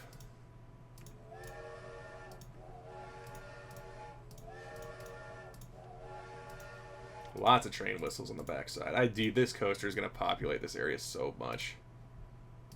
I think I've been working on this for 2 in-game years. But I want it to be ready by... because we're still... in the Fun Corporation world, we're still in March of this year. So the water rides are all still closed. But this would be, I mean, really, you'd probably see these coasters start to go up around December, January, February. So we're running a little behind on that, but we're almost there. I knew this was going to be the most tedious part of this whole build, was this. And then we still kind of got to do a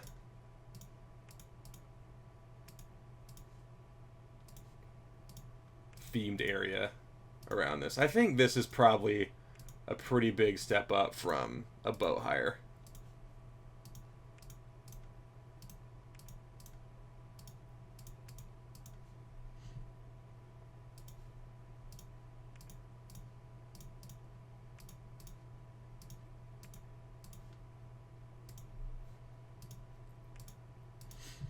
So this would be another ride that Magic Mountain would have us beat on, because they have the same year, 1990, Viper is going to open at Six Flags Magic Mountain, which would be 193 feet, I want to say. I don't know it off the top of my head.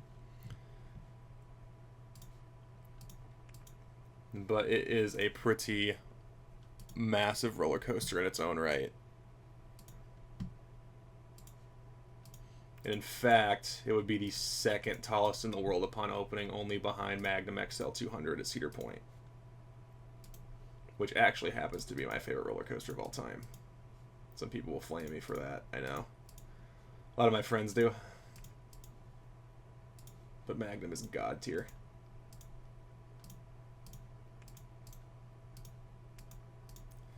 But I think this is a nice set in for Funland to hit the Coaster Wars. It's not the tallest, it's not the fastest, but I think this would give a pretty darn good ride. Especially,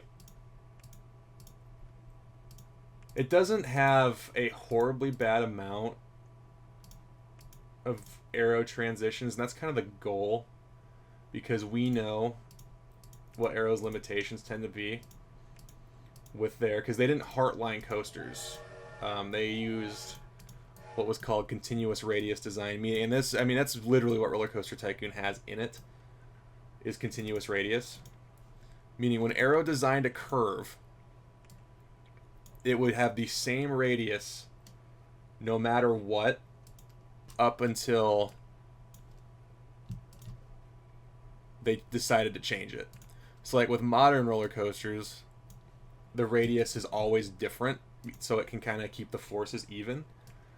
However, with Arrow, to make designing easier, the coaster would just use the same radius all the way through. Oh, sweet, that'll fit right there. That's perfect. And now we can do just the support framing on the other side. And then we will be through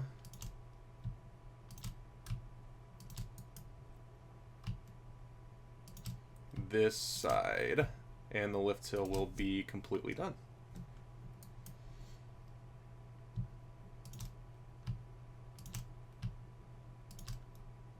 Nope, we got a couple trains stuck on the opposite side. I do think that train ride turned out pretty well too. I was a little wary about it at first, but it's really grown on me throughout time. I kind of wish I had made the layout a little bit wider and had it go this way, but I just really didn't want to mess with landscaping too much.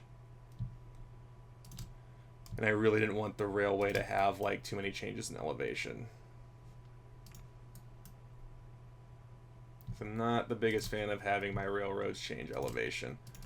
I know the Funland Railway does a couple times, and I'm not horribly happy about it, but it was the best way I could make it fit in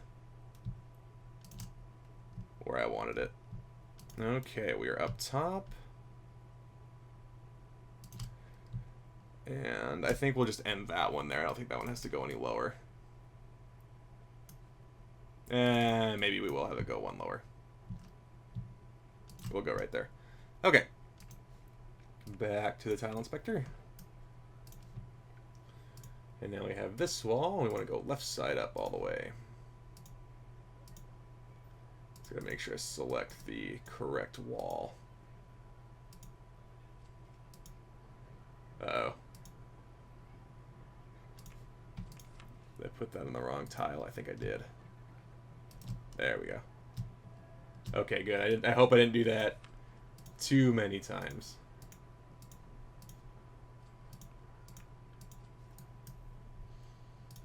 And this just kind of helps frame. Oopsies, I clicked the wrong one. There we go. These ones tend to just kind of help frame the lift hill to make it look more stable.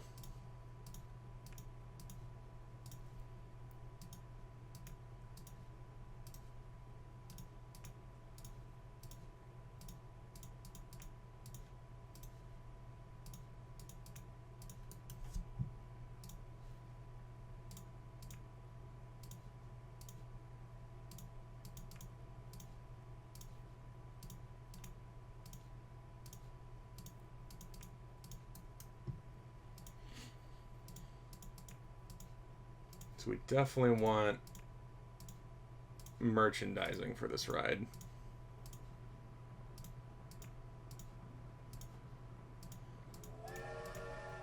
So I think the path that I deleted to start the video can stay pretty much the same. I don't think there's a horribly big amount I'm going to have to change with that. Oops, I clicked the wrong one again. There we go. Ah, 2 in a row. There we go. I almost did it. I caught myself. I almost did it again. My brain's starting to go autopilot.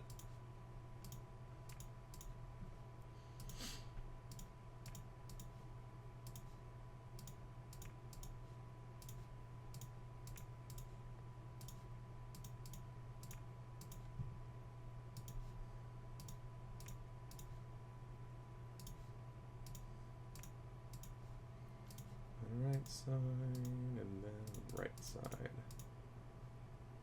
Where's this extra wall at? Oh, interesting. It's below the track on this one. Okay. So there is your lift hill. However, I think I might add one more piece. Actually, and right there. There you go. Now it looks like it's framed a little bit better. So there's the lift. Now we just got to do some more support work and scaffolding for the brake run. Now this I'm a little worried about because, like I said, the railing is not going to match perfectly with the rest of the brake run. I think we'll just keep the tan rails along the brake run here. The nice thing about the transfer track being hidden, I think what I'll do is I'll have these railings here, and what I'm going to do is just try to match it up as best I can. So I'm going to put just 4 sets of rails, 4 sets of railings out here, and we're going to use the tile inspector and just see what we can do to kind of make it fit.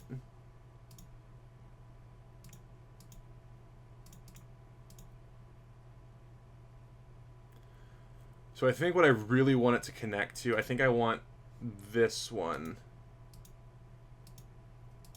back here to connect most of all. So we're going to lower that and connect it. And then we're going to use this one. I did it again. And connect it. Oh. Okay, so I think I see what is going to happen. So this won't be too bad, actually. And then we can just have that one be level. So it's just going to stick out a little bit. And in fact, what I might do, actually, is have this one right here be normal. And then we'll do it starting here.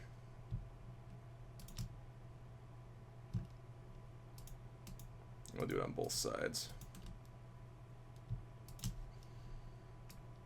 Let's get to the tile inspector, and we will go ahead and get these done here. So we'll have it connect to that one right there.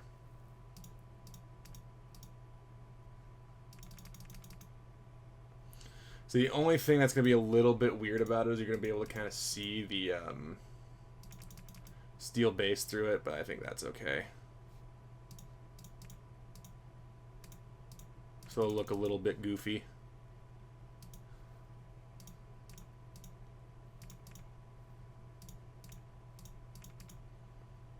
But I think that's alright. Now let's go ahead and get the kind of base pieces here. And we'll just kind of connect these here. Oop. Oopsies.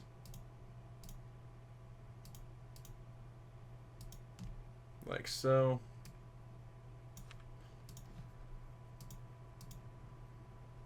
I'll do these walls.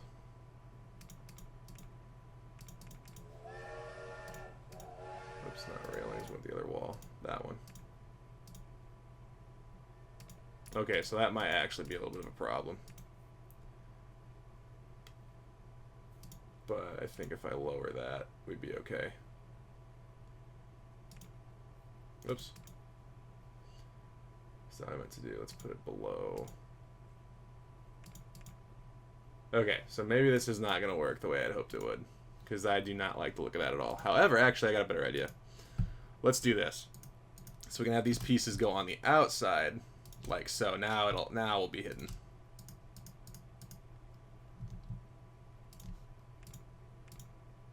It just won't be on the same tile.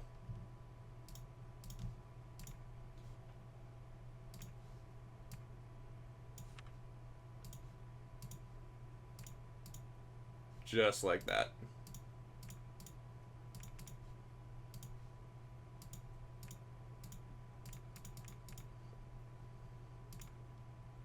That looks all right.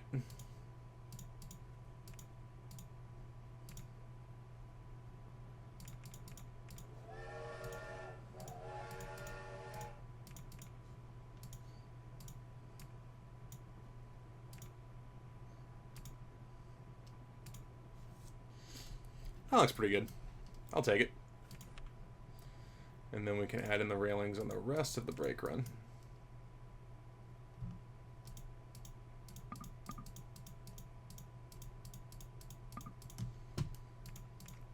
And we can go ahead and throw in these guys.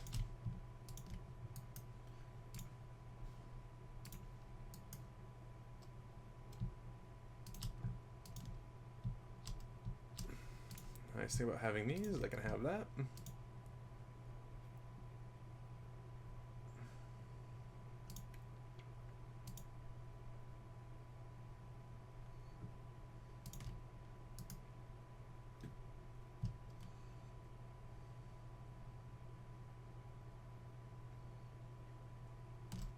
Actually, I think what I'll do is I'll add that underneath that right there. And then I can have a little bit more space here. There you go. That looks pretty darn good. Now we'll switch over to this side. Let's go ahead and copy over the railings again.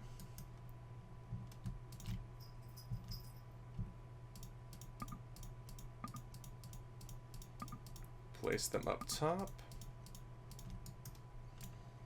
And then we'll get our scaffolding and fit it in underneath. Oops. So I think we just need the 2 on that section of it.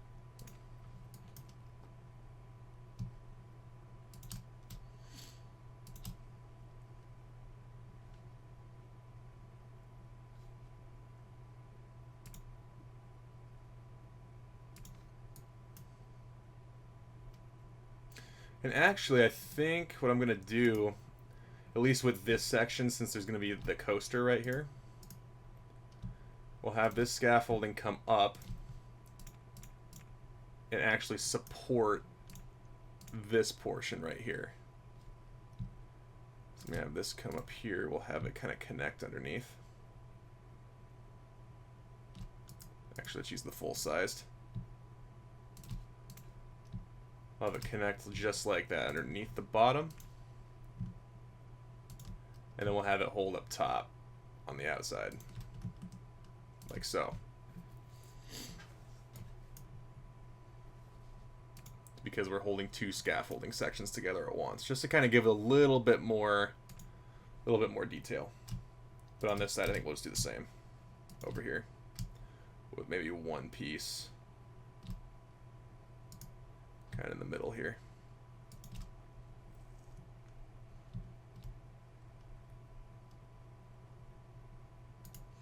Actually, just put it in the more high stress area right here.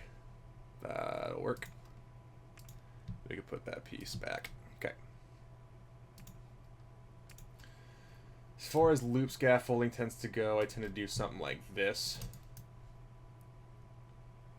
And then we'll have this piece right here support a bigger section of scaffolding.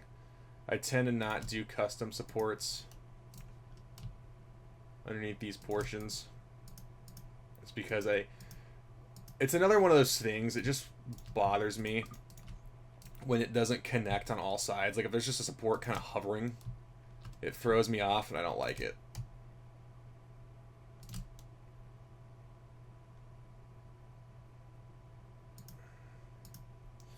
So actually I think I've got a better way. I want to get this looking a little better than it is right now. So we'll keep, whoop, not that, not the coaster. The coaster itself is fine. I think what I'll do is try to kind of connect. Actually, I could have just left that in place, I think. Where are we? Hold on. I'm lost.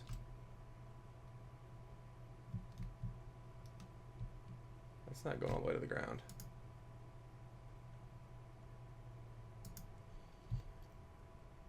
So that's the full-size loop portion. And I think what we'll do is we'll have this piece right here kind of hold it together.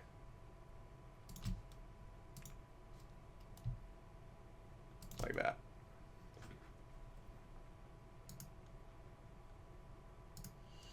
And then this section can't go all the way to the ground.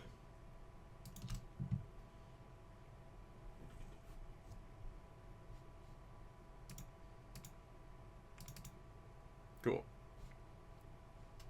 And we'll kind of do the same thing for this portion of the ride.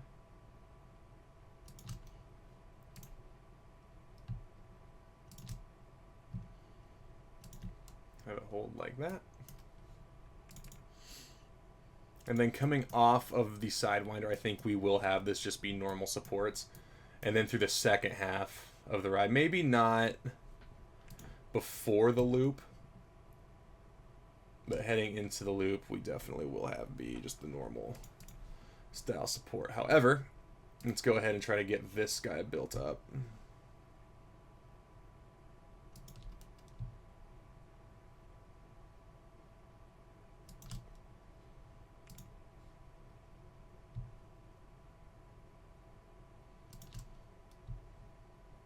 Just like that. So I think that looks pretty good for the first sections of ride. Now let's go ahead and get some scaffolding placed at the base here. And then through this high stress section right there.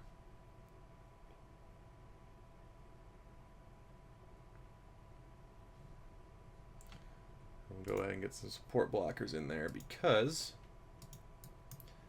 if you have the scaffolding in, that is your support. You don't need the big guys there anymore.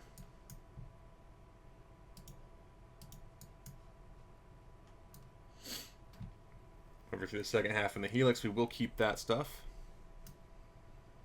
Looks pretty good.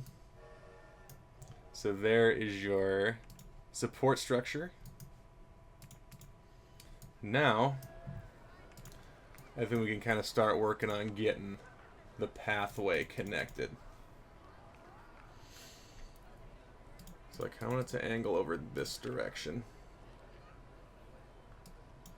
But I want this to all kind of be at one height so we can adjust the land height around here.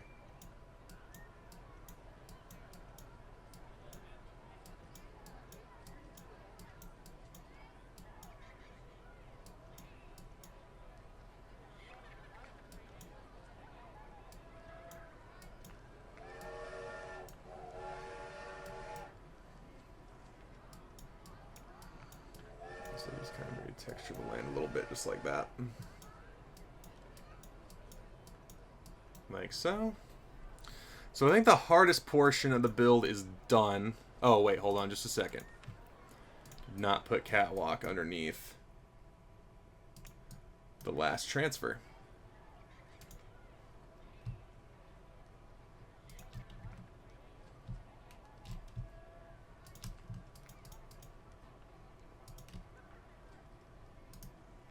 I think I'm slightly off on my garage door here.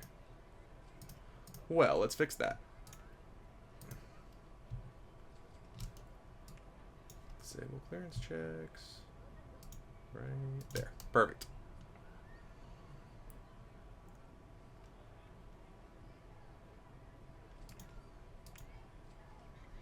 So we want the smaller section to go up top. Oh, clearance checks are disabled. Let's re-enable those. Then at the bottom, I think what I'm actually going to do is this, just so we can fit. It's not going to look perfect, but it's a good way to kind of hide what you're doing underneath supports. Disable clearance checks again. Get the garage door parts in. And then let's get the top piece back in place. There we go. Now we're good on that.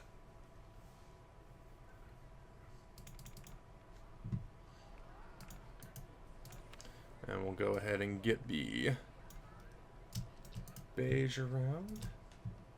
And so we're actually going to want the path to go directly next to this section of ride, because we want to be able to bring a crane over and potentially hoist a train onto this section here.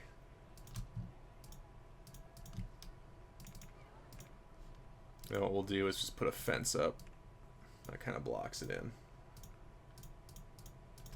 Just like that. So I'm thinking the main entrance could potentially be right here in this area. Let's go ahead and keep going with the path. So we'll have it connect right there, keep going straight. Angle back in. We can kind of start putting flowers or something in that section. And actually we want this to be lined up like perfectly right there.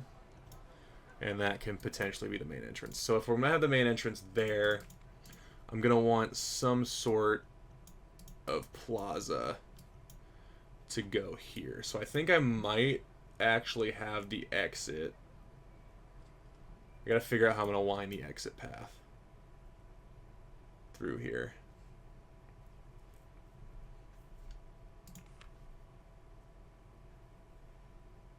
So I want a pretty big plaza, or pretty big just sign to signify, hey, here's the entrance to the tallest coaster at this park.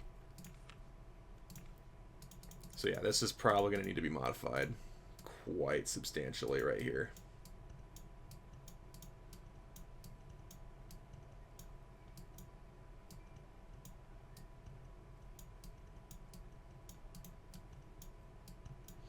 I could almost just kind of have like a cliff wall style entrance over here.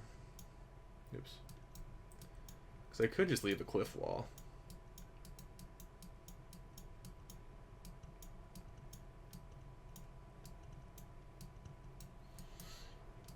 But I think I'll leave this area over here to be pretty plain, kind of like the way it was before. I think we'll just kind of have that. We'll leave it here for now. But let's go ahead. Let's do the exit path first, just so I have an idea of where it's going to wind.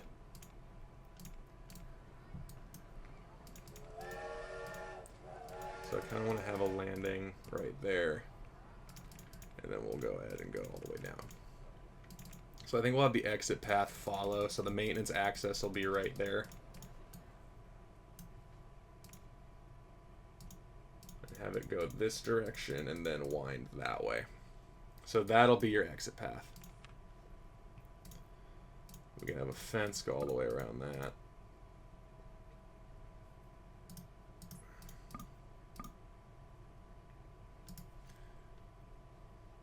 I don't necessarily want to do that, so we'll leave that like that.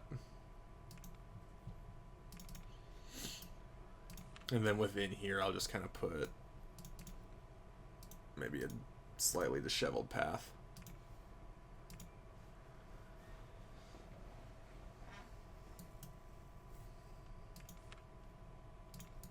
I did put the railings in on the transfer, on the final transfer track.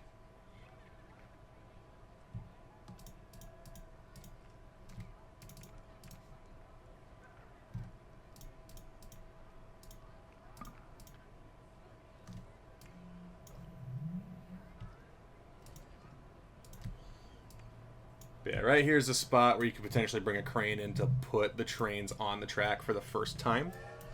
So I think that looks pretty good. And then what we'll do,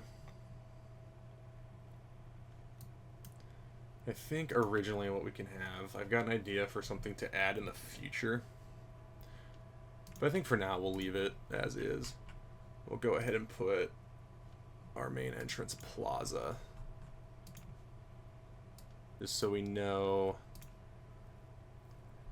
where we want everything to be. So we'll have it be right here. And for now that'll be blocked, but this is where the entrance will be.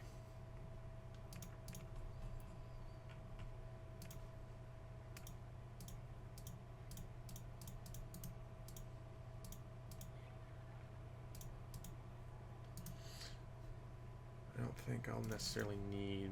Actually, yeah, I think I will do that. But this is where the main entrance for the ride will be, right here. And we can have this kind of follow that land out here. And then you have this whole area here to be overflow if you need it.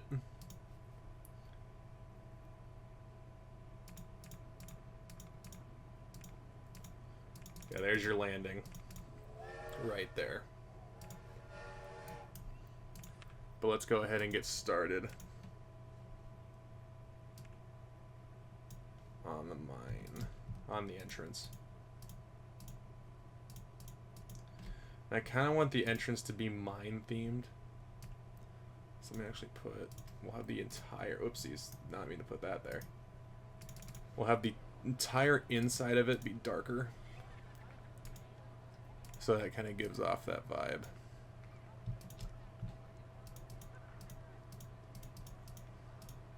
And I've done entrances in this style on multiple occasions, and I think they typically look pretty good. So I think we're going to roll with it.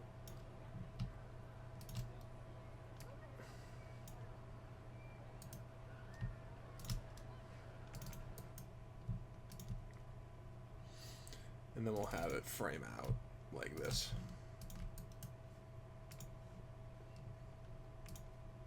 And I kind of want that steel color. We'll have it be darker.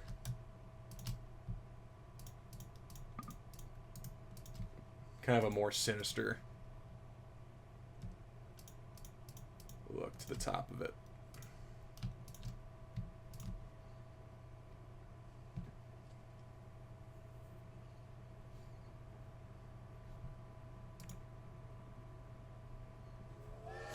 So what we can do is have our queue time board be right here.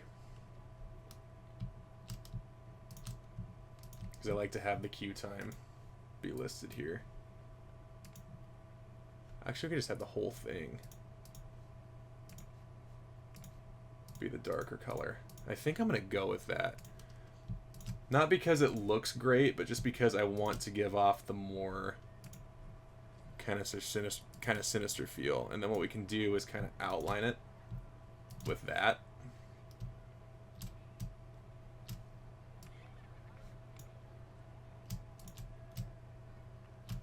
So actually, I want to place the path around the entrance first. Yeah, and I probably should have done that first too.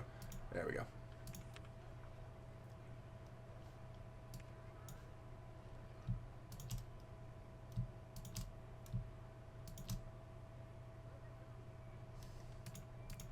So we'll go ahead and put our queue time board in here.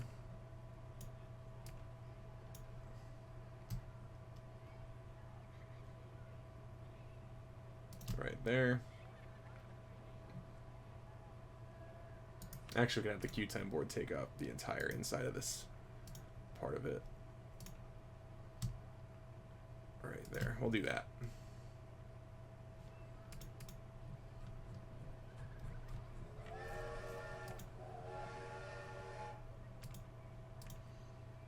And then we'll have the entry sign be right here on top.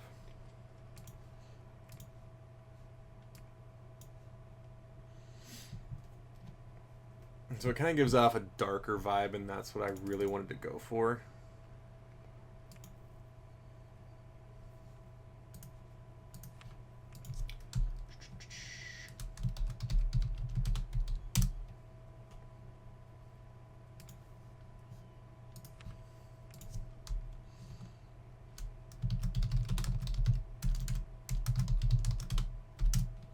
But I also really don't like having it be huge, having the queue time board be huge, so I'm gonna shrink it and change my mind. Have it be just that sized. And we'll go ahead and do this, so it's kind of framed as opposed to the way it was. Then what we can do is use that steel framing, which I can borrow from over here, that steel lattice work, and kind of put that in the middle.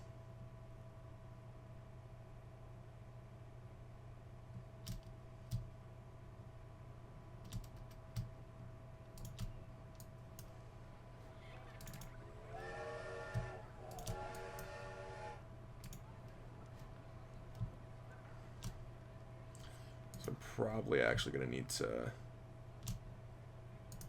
change that. I think for now, temporarily, I'll get rid of those. And I'll add them back in.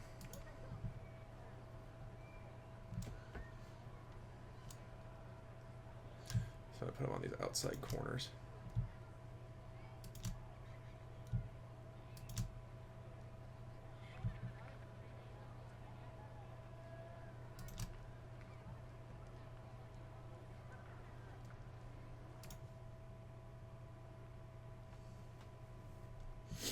There. Now we have a queue time board.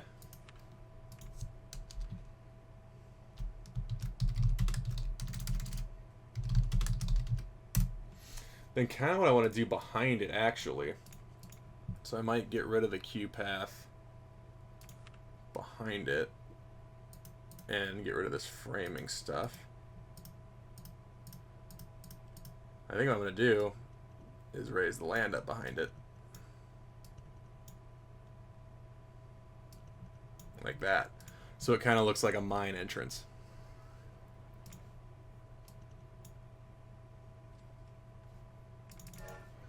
Then we could kind of make the land around it a little rough up top, but we'll get to that. And then we can have the queue actually go underground to start.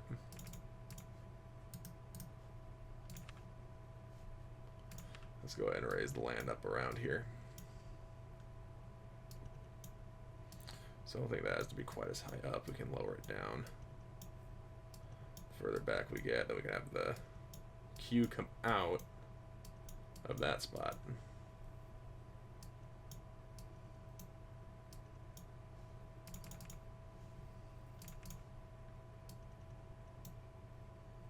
So let's just try to raise the land up a little bit.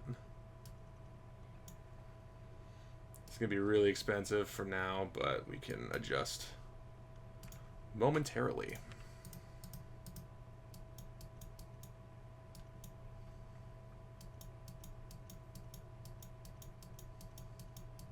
So yeah, it doesn't have to be horribly high anywhere but at like the start. Then we can kind of keep this hill here as well.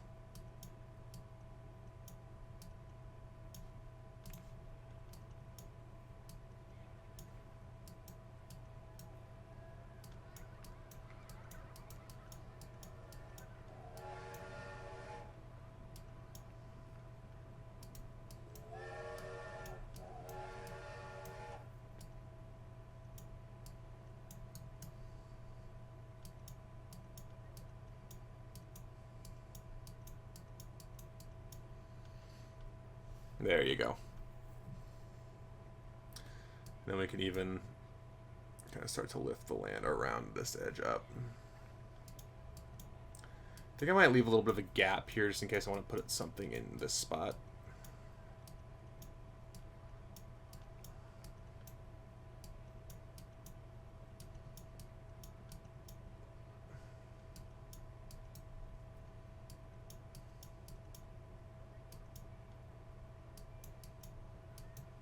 I can. So this hill has been modified quite a bit. That is for sure.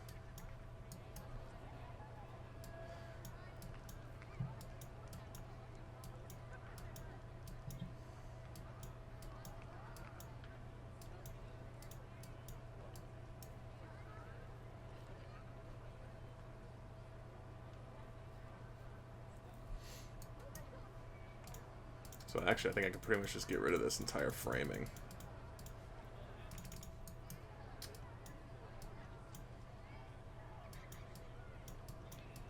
Just lower this land so it fits without looking too off.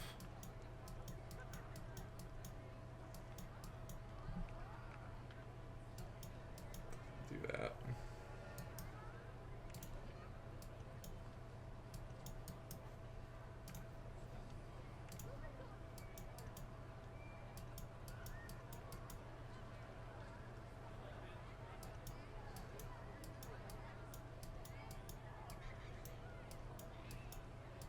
We'll still have a path that kind of goes around here.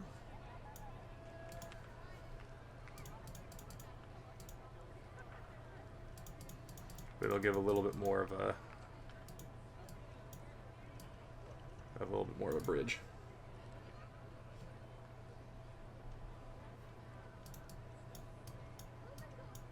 And that will be there.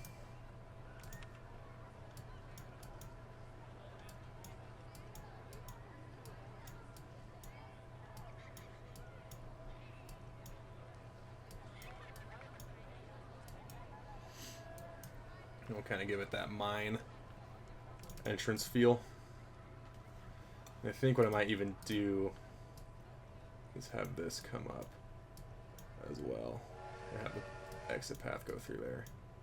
Then we'll just kind of give this more of a jagged kind of feel from guest perspective, and then just kind of lower it down where they can't see it. Because where you can't see it, it really doesn't have to be crazy. You can just make that fit in where you need.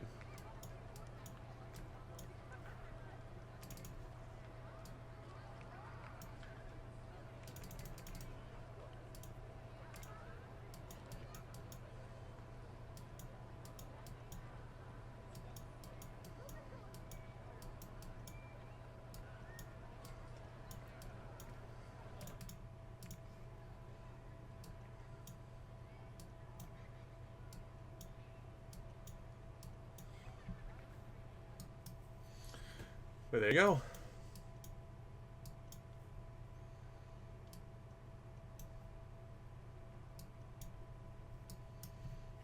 So there is the entry plaza for the coaster.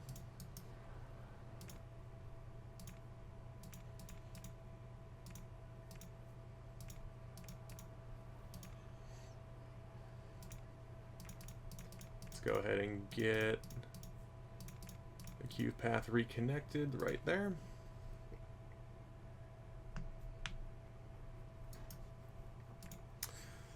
And so that cube path is connected.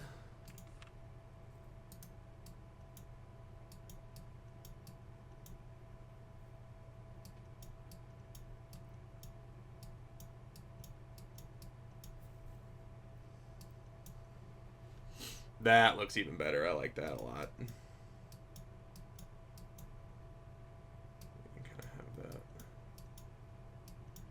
I kind of like the idea of still being framed like that.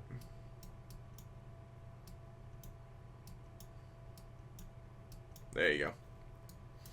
Just kind of give it a rough, jagged look, and then maybe put rock on top of the jagged pieces.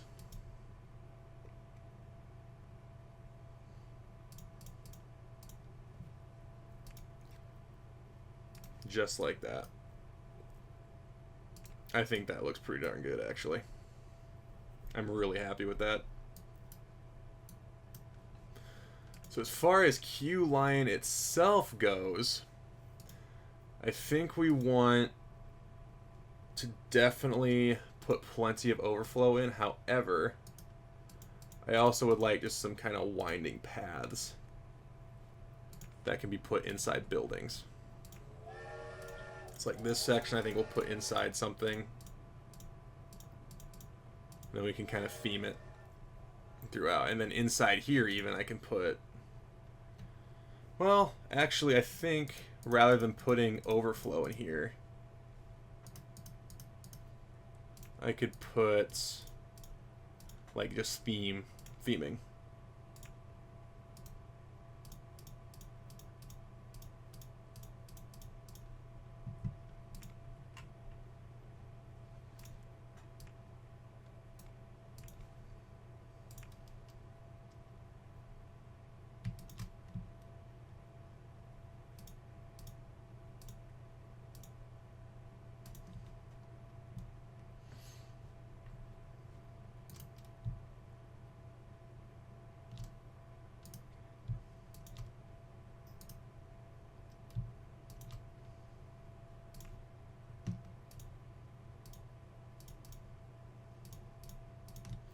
Now this won't be anything you'd be able to see from the outside, however, I think it would just be cool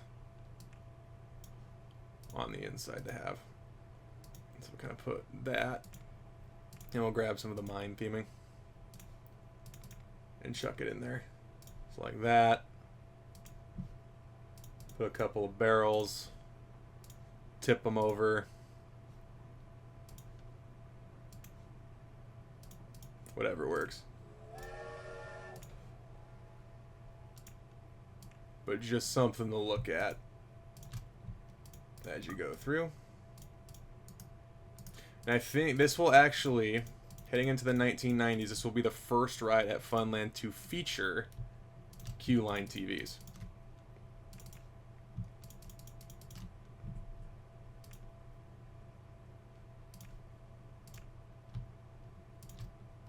So there's kind of a little theming area that gives guests something to look at while they're waiting. So there's one. And I think you do need a couple of just plain outdoor queue overflow areas. So I'm going to go ahead and plop those in there real quick.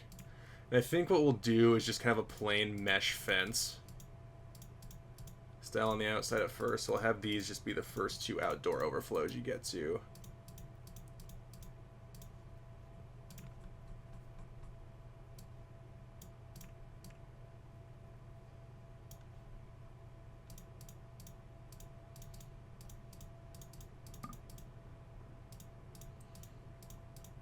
We can have these frame.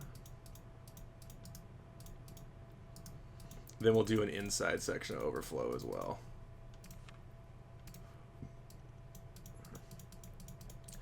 With the high capacity this ride is going to have, I really don't anticipate needing much more overflow than this. Like I said, let's do the plain mesh fence. Along the outside, we'll put some theming elements in here as well. Oh, we gotta connect the exit path. That was close. I almost forgot. There you go. Exit path is connected, and I will put a no entry sign on that right there.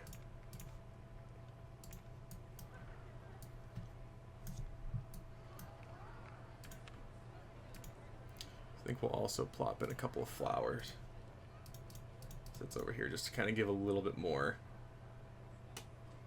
to the area. What I can even do is just add one more piece of path. Put that, let's put one more fence. It's not going to have any covering over it, but we'll just put it in there and just have the path go through. Actually, you know what? I think I just screwed that up. Oh, no, we're good. Okay, it's still connected. We good. Never mind. Okay. And then we'll just go back to the normal kind of fence path we've got here.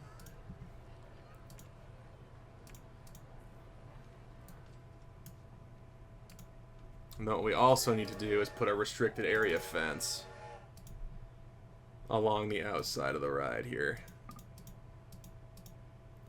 Because we do not want anybody ending up in any restricted areas. Let's say the exit isn't going to have too much. I might put something in there, actually. I can put more of that mine theming in there. Put one of the towers. Oh, I can't. Never mind. Well, I tried. Okay. So never mind. Let's put like a bunch of barrels and stuff in this area. Inside the queue. Or inside the exit path.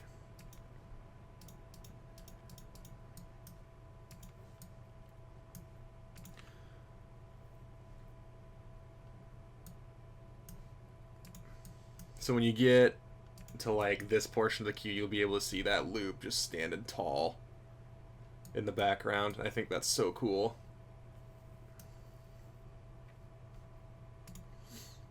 Like I said, I think what I might do is one more indoor section of overflow.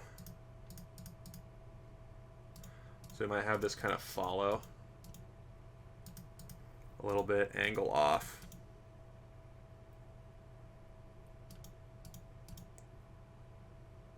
Or I could have it be over in that direction towards where the start of the station is. So I could actually do a couple more overflow sections.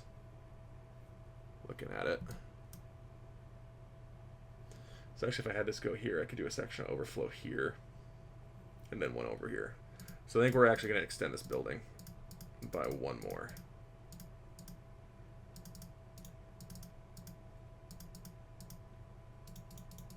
Because then I could do overflow here. And that can also be an outdoor section of it.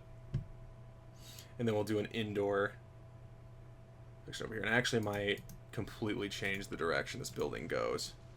So I can fit an indoor section in the middle.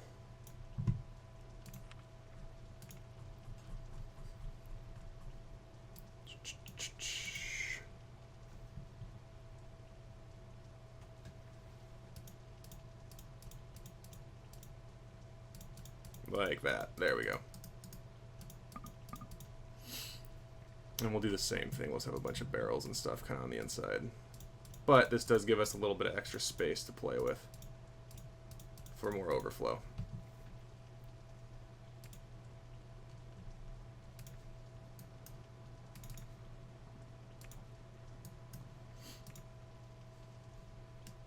So we'll do a window there. Window here, window here.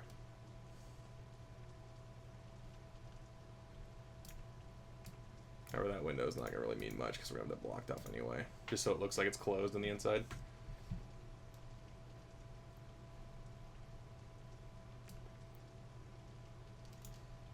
And then the rest of it's going to be non-see-through. Alright, let's go ahead and get some of that mining theming in here. So we'll get a... hold on, let me put that there too. Okay. So let's get a busted wagon wheel there. We'll do another one here. We'll do two fully intact ones, and we'll put some barrels in there, with a couple of them being tipped over in opposite directions. Just like that. And then on the inside of this building, we'll just kind of give a dirt path right here. And everything else will be like that. Perfect. So this would be like the supply building. We're gonna go with that. This will be the supply building.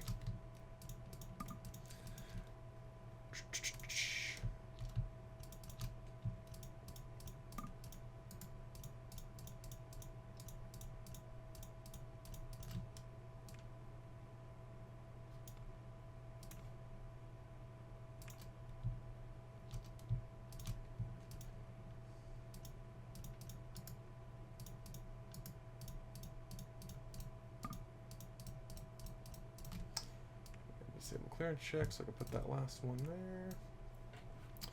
And then let's go ahead and put the mine roof on top.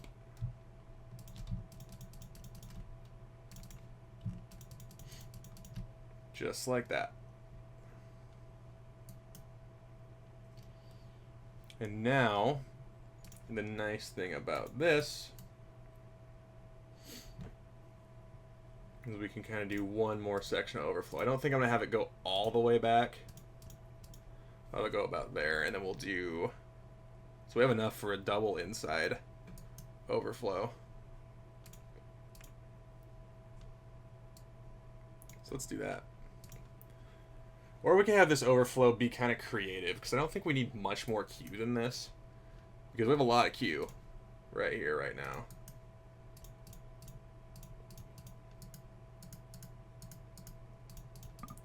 But I kind of had this as the envisioned from the start, so we'd have a lot of overflow if we would need it.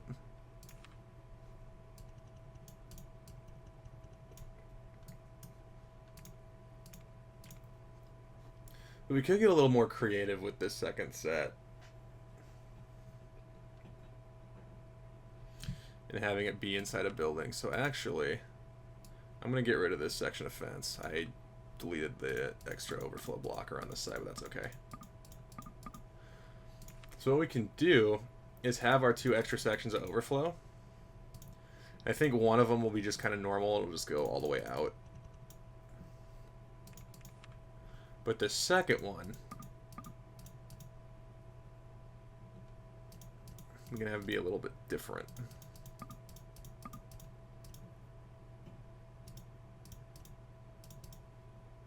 I.e., we go in on that side. However, on this side, we kind of angle off all the way over and then back like that. So we can fit a little bit more theming on the inside there.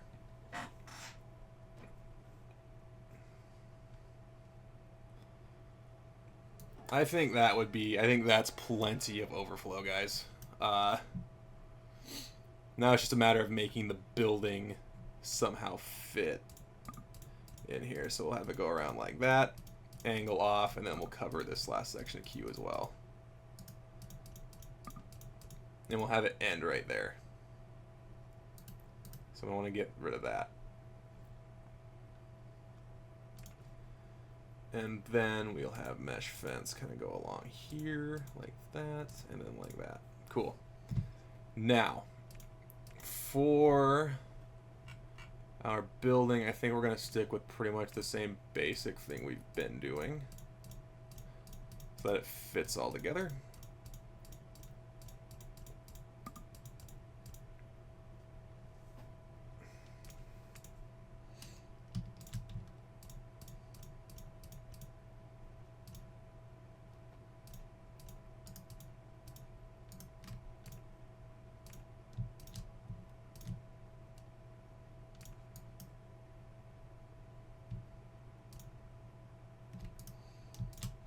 And we'll put a couple of windows on the end here. Actually, let's do this. We can get a little more creative on this side too. We'll have it angle out like that.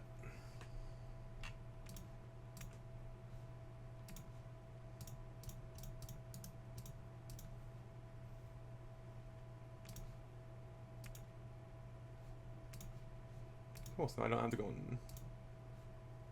Okay. So we'll do that. We'll do that. And now we have a nice spot where we can put some mine junk there. So let's copy this. We want to put another window out there, just so it's not too boring on the inside there. And we're going to do the same thing where this is just mud, then everything else around it is this kind of dirt path.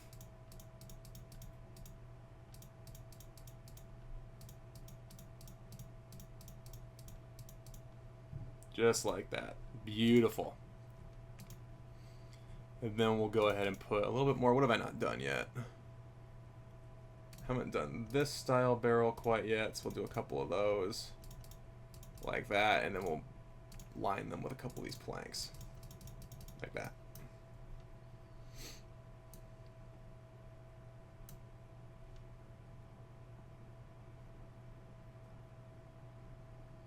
I think what I'll do to line the building is use these posts. Oop, need to blank these out. There you go.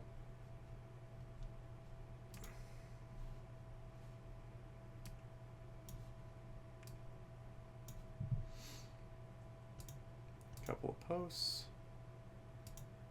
Just like that.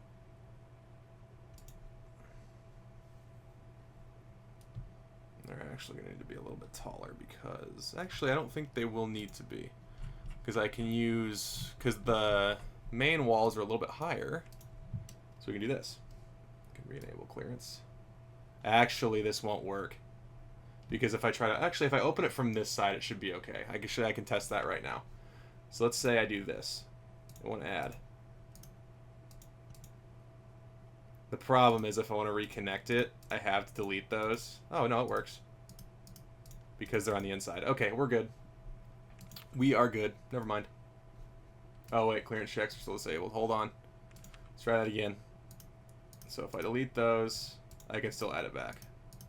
Okay, because they're on the inside. Perfect. So I was right. We good. We are chilling. Then we'll do that. I think I'll add a couple of windows on the end here as well so you can see in. Oh, it's an odd number. Hold on.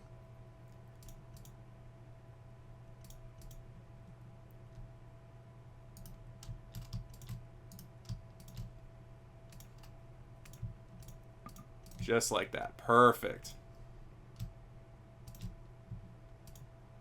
Ah, wait. No, we good. Does it have to be up that high? Hold on. We're good. Okay. There you go.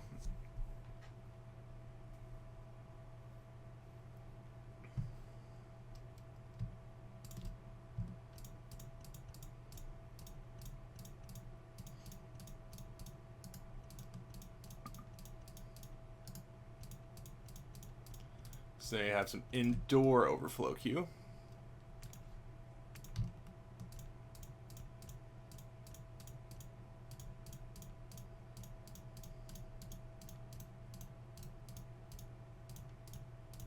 On the outside like so. I think I'll leave that window there. It won't, you can't see anything through it, but it's just something. Okay, and then for roofing on this edge, I'll put some of this stuff.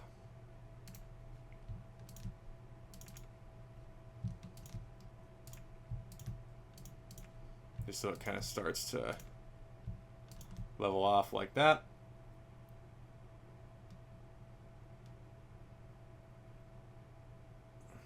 Actually, I might even kind of keep that going straight like that. And then we'll put this in here.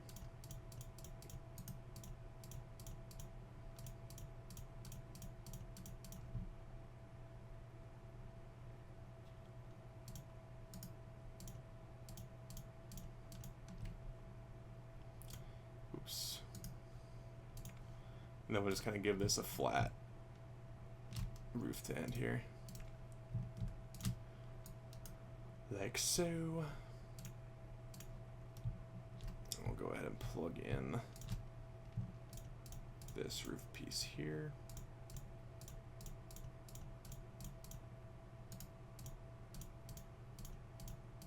And a big Q house barn.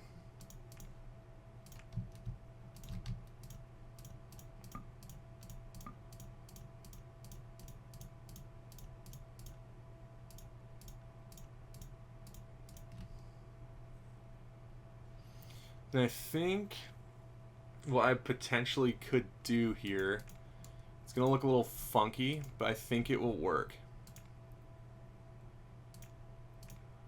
We're going to do on the first edge, and actually, let's delete this set of walls.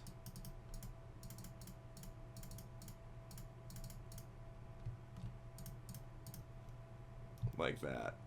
And we'll do these.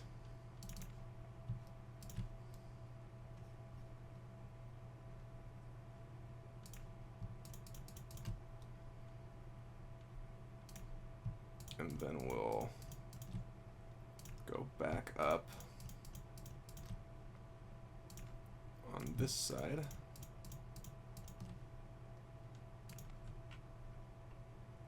And then just do a set of like double these.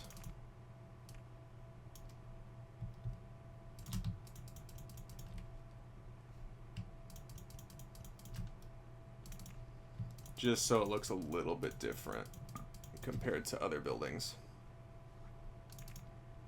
I think that looks really good, actually. I'm really happy with that.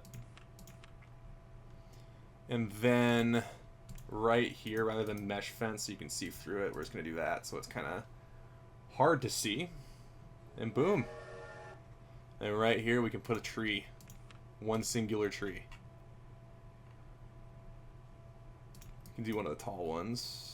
I think I might put one of these in. Just like that. Perfect. Boom. There's the queue.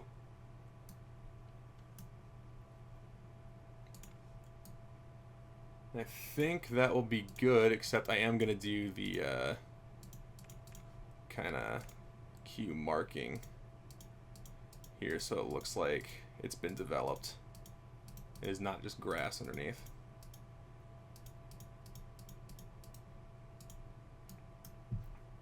Just like that. I think that looks pretty darn good. We do need to add a little bit more mesh fencing around here. And continue adding some restricted area fence. So we kind of got it started right here.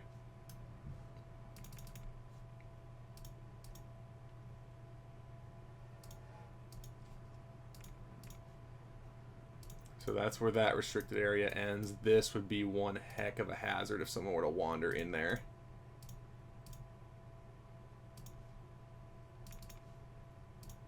Let's get a fence up over it around the entirety of the first drop. And say just in case there's like an animal or anyone who would happen to wander out into this area of the park, you want to have restricted area fence underneath any area where the train gets close to the ground where someone could potentially get hit by it. Just like that. And then I think what I'll do is I'll put one around nearly the entirety of the helix from this part of the structure.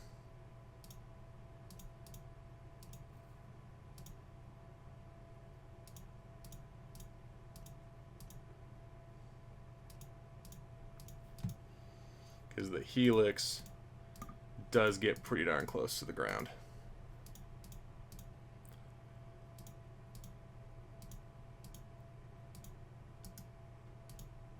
We don't want anybody wandering in here.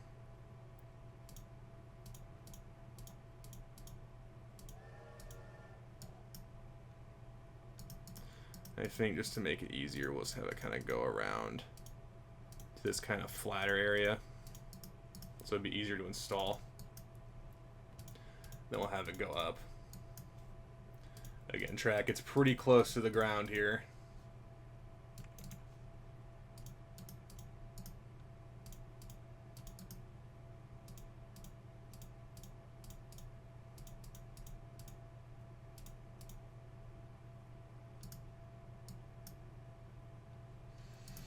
And we will...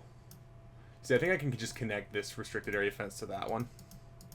And then what we're gonna want to do is actually add in gates. Because you never know if the coaster could potentially valley, and you may need to get in there to do something. So we'll put a gate right here, and a gate right here. Put a gate. Actually, I don't really want to put them on like massive hills. Put a gate here. Put a gate along the exit path to get to the lift hill. think that should be all I need. Because the brake run stays high enough off the ground that I think would be okay, and I think would be okay out on this end as well. There you go. There is our massive aero looping roller coaster. Now there's plenty of small other additions I may do in this area to kind of prep the area, but we are going on we're gone over 3 hours on this RCT construction. So I think we'll drop it there, but before we do that, I think we all want to see the coaster run. At least once. I don't like the way that's clipping through, so I'm going to actually do this real quick. Hold on. Hold on. We'll do that. Perfect. So let's see her run. And we will reveal the name for Funland Project 90, which will be the Iron Horse.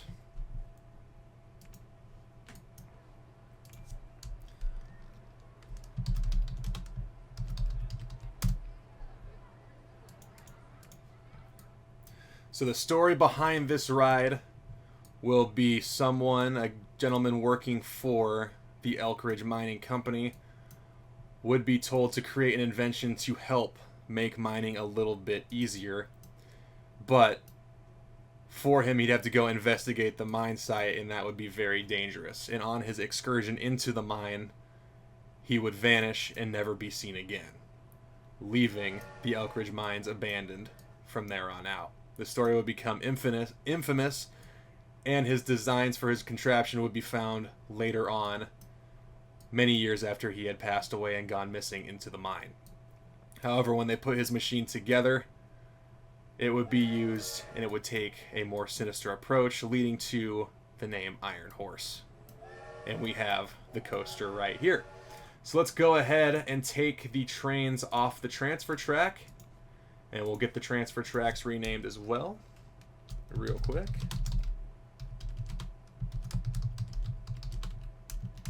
So this will be transfer 1. Whoops, I didn't spell it right, of course. So there's transfer 1.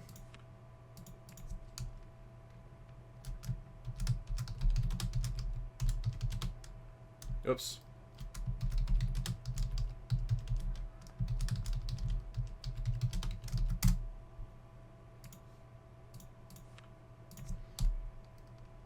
And Iron Horse transfer 3. All right, trains are off the transfers. Let's chuck them on the track and watch her run. Now, of course, I will be doing my typical video on this ride, but we'll go ahead and kind of give it an overview and trail it.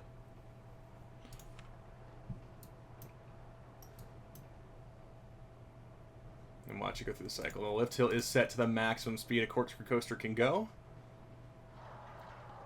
And this thing is going to be an absolute capacity monster, let me tell you. This is going to be awesome to watch.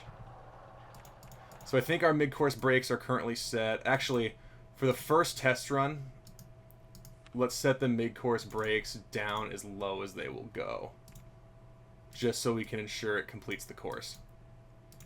You always want to make sure your trains can complete the course. If you ever set your mid-course block brakes up higher and a train is capable of stopping there, you really should probably make sure it can complete the course when it hits minimum, otherwise the train will valley. Now, I'm pretty sure, in fact, I'm 100% positive it will be able to complete the course with that set to 4, but let's watch it go through.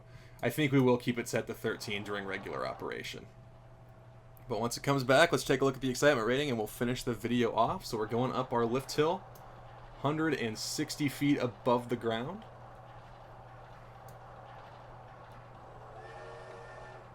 Ah, this ride looks so good. I think this coaster turned out like perfect. I was excited for it, but I was also nervous because I wasn't sure it would look as good as I wanted it to, but this looks phenomenal. I might change that support structure real quick though. This guy. Just give it a little bit of extra bracing. Right there. There we go. There she goes. Diving down into the first vertical loop, second vertical loop, into the mid-course block, and it's going to hit really hard to hit that 4 miles an hour. Then we'll drag it on through. Second vertical loop, which lines the first drop right in the middle. And we're heading on into the finale.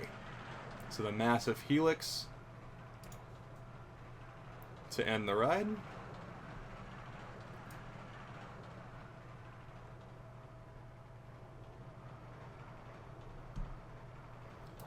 And it hits the final brake before the next train even breaches the top of the lift. So there's the second train just clearing the top of the lift, and the first train has just made it back home. And we have it drop off the block brake like that just to kind of pick up some speed heading back into the station so it doesn't get stuck there going too slow. And it will be able to continuously move all 3 trains as we go through. Let's go ahead and take a look at the stats when they come in. Comes in parks. 7.32, 9.05, and 4.40. I think for a later aero coaster that's still coat hanger designed, I think that's pretty darn good. Now we'll still have opportunity. It may go up in the actual coaster video because I might add some foliage around, like the brake run and maybe some through the helix, just to kind of maybe increase the excitement rating a little bit more. And then there might also be some more scenery added to this section. But since we are going on 3 hours, I think I'm going to go ahead and cut it there. If you've made it this far, thank you very much for watching, and I'll catch you in the next one. See you later.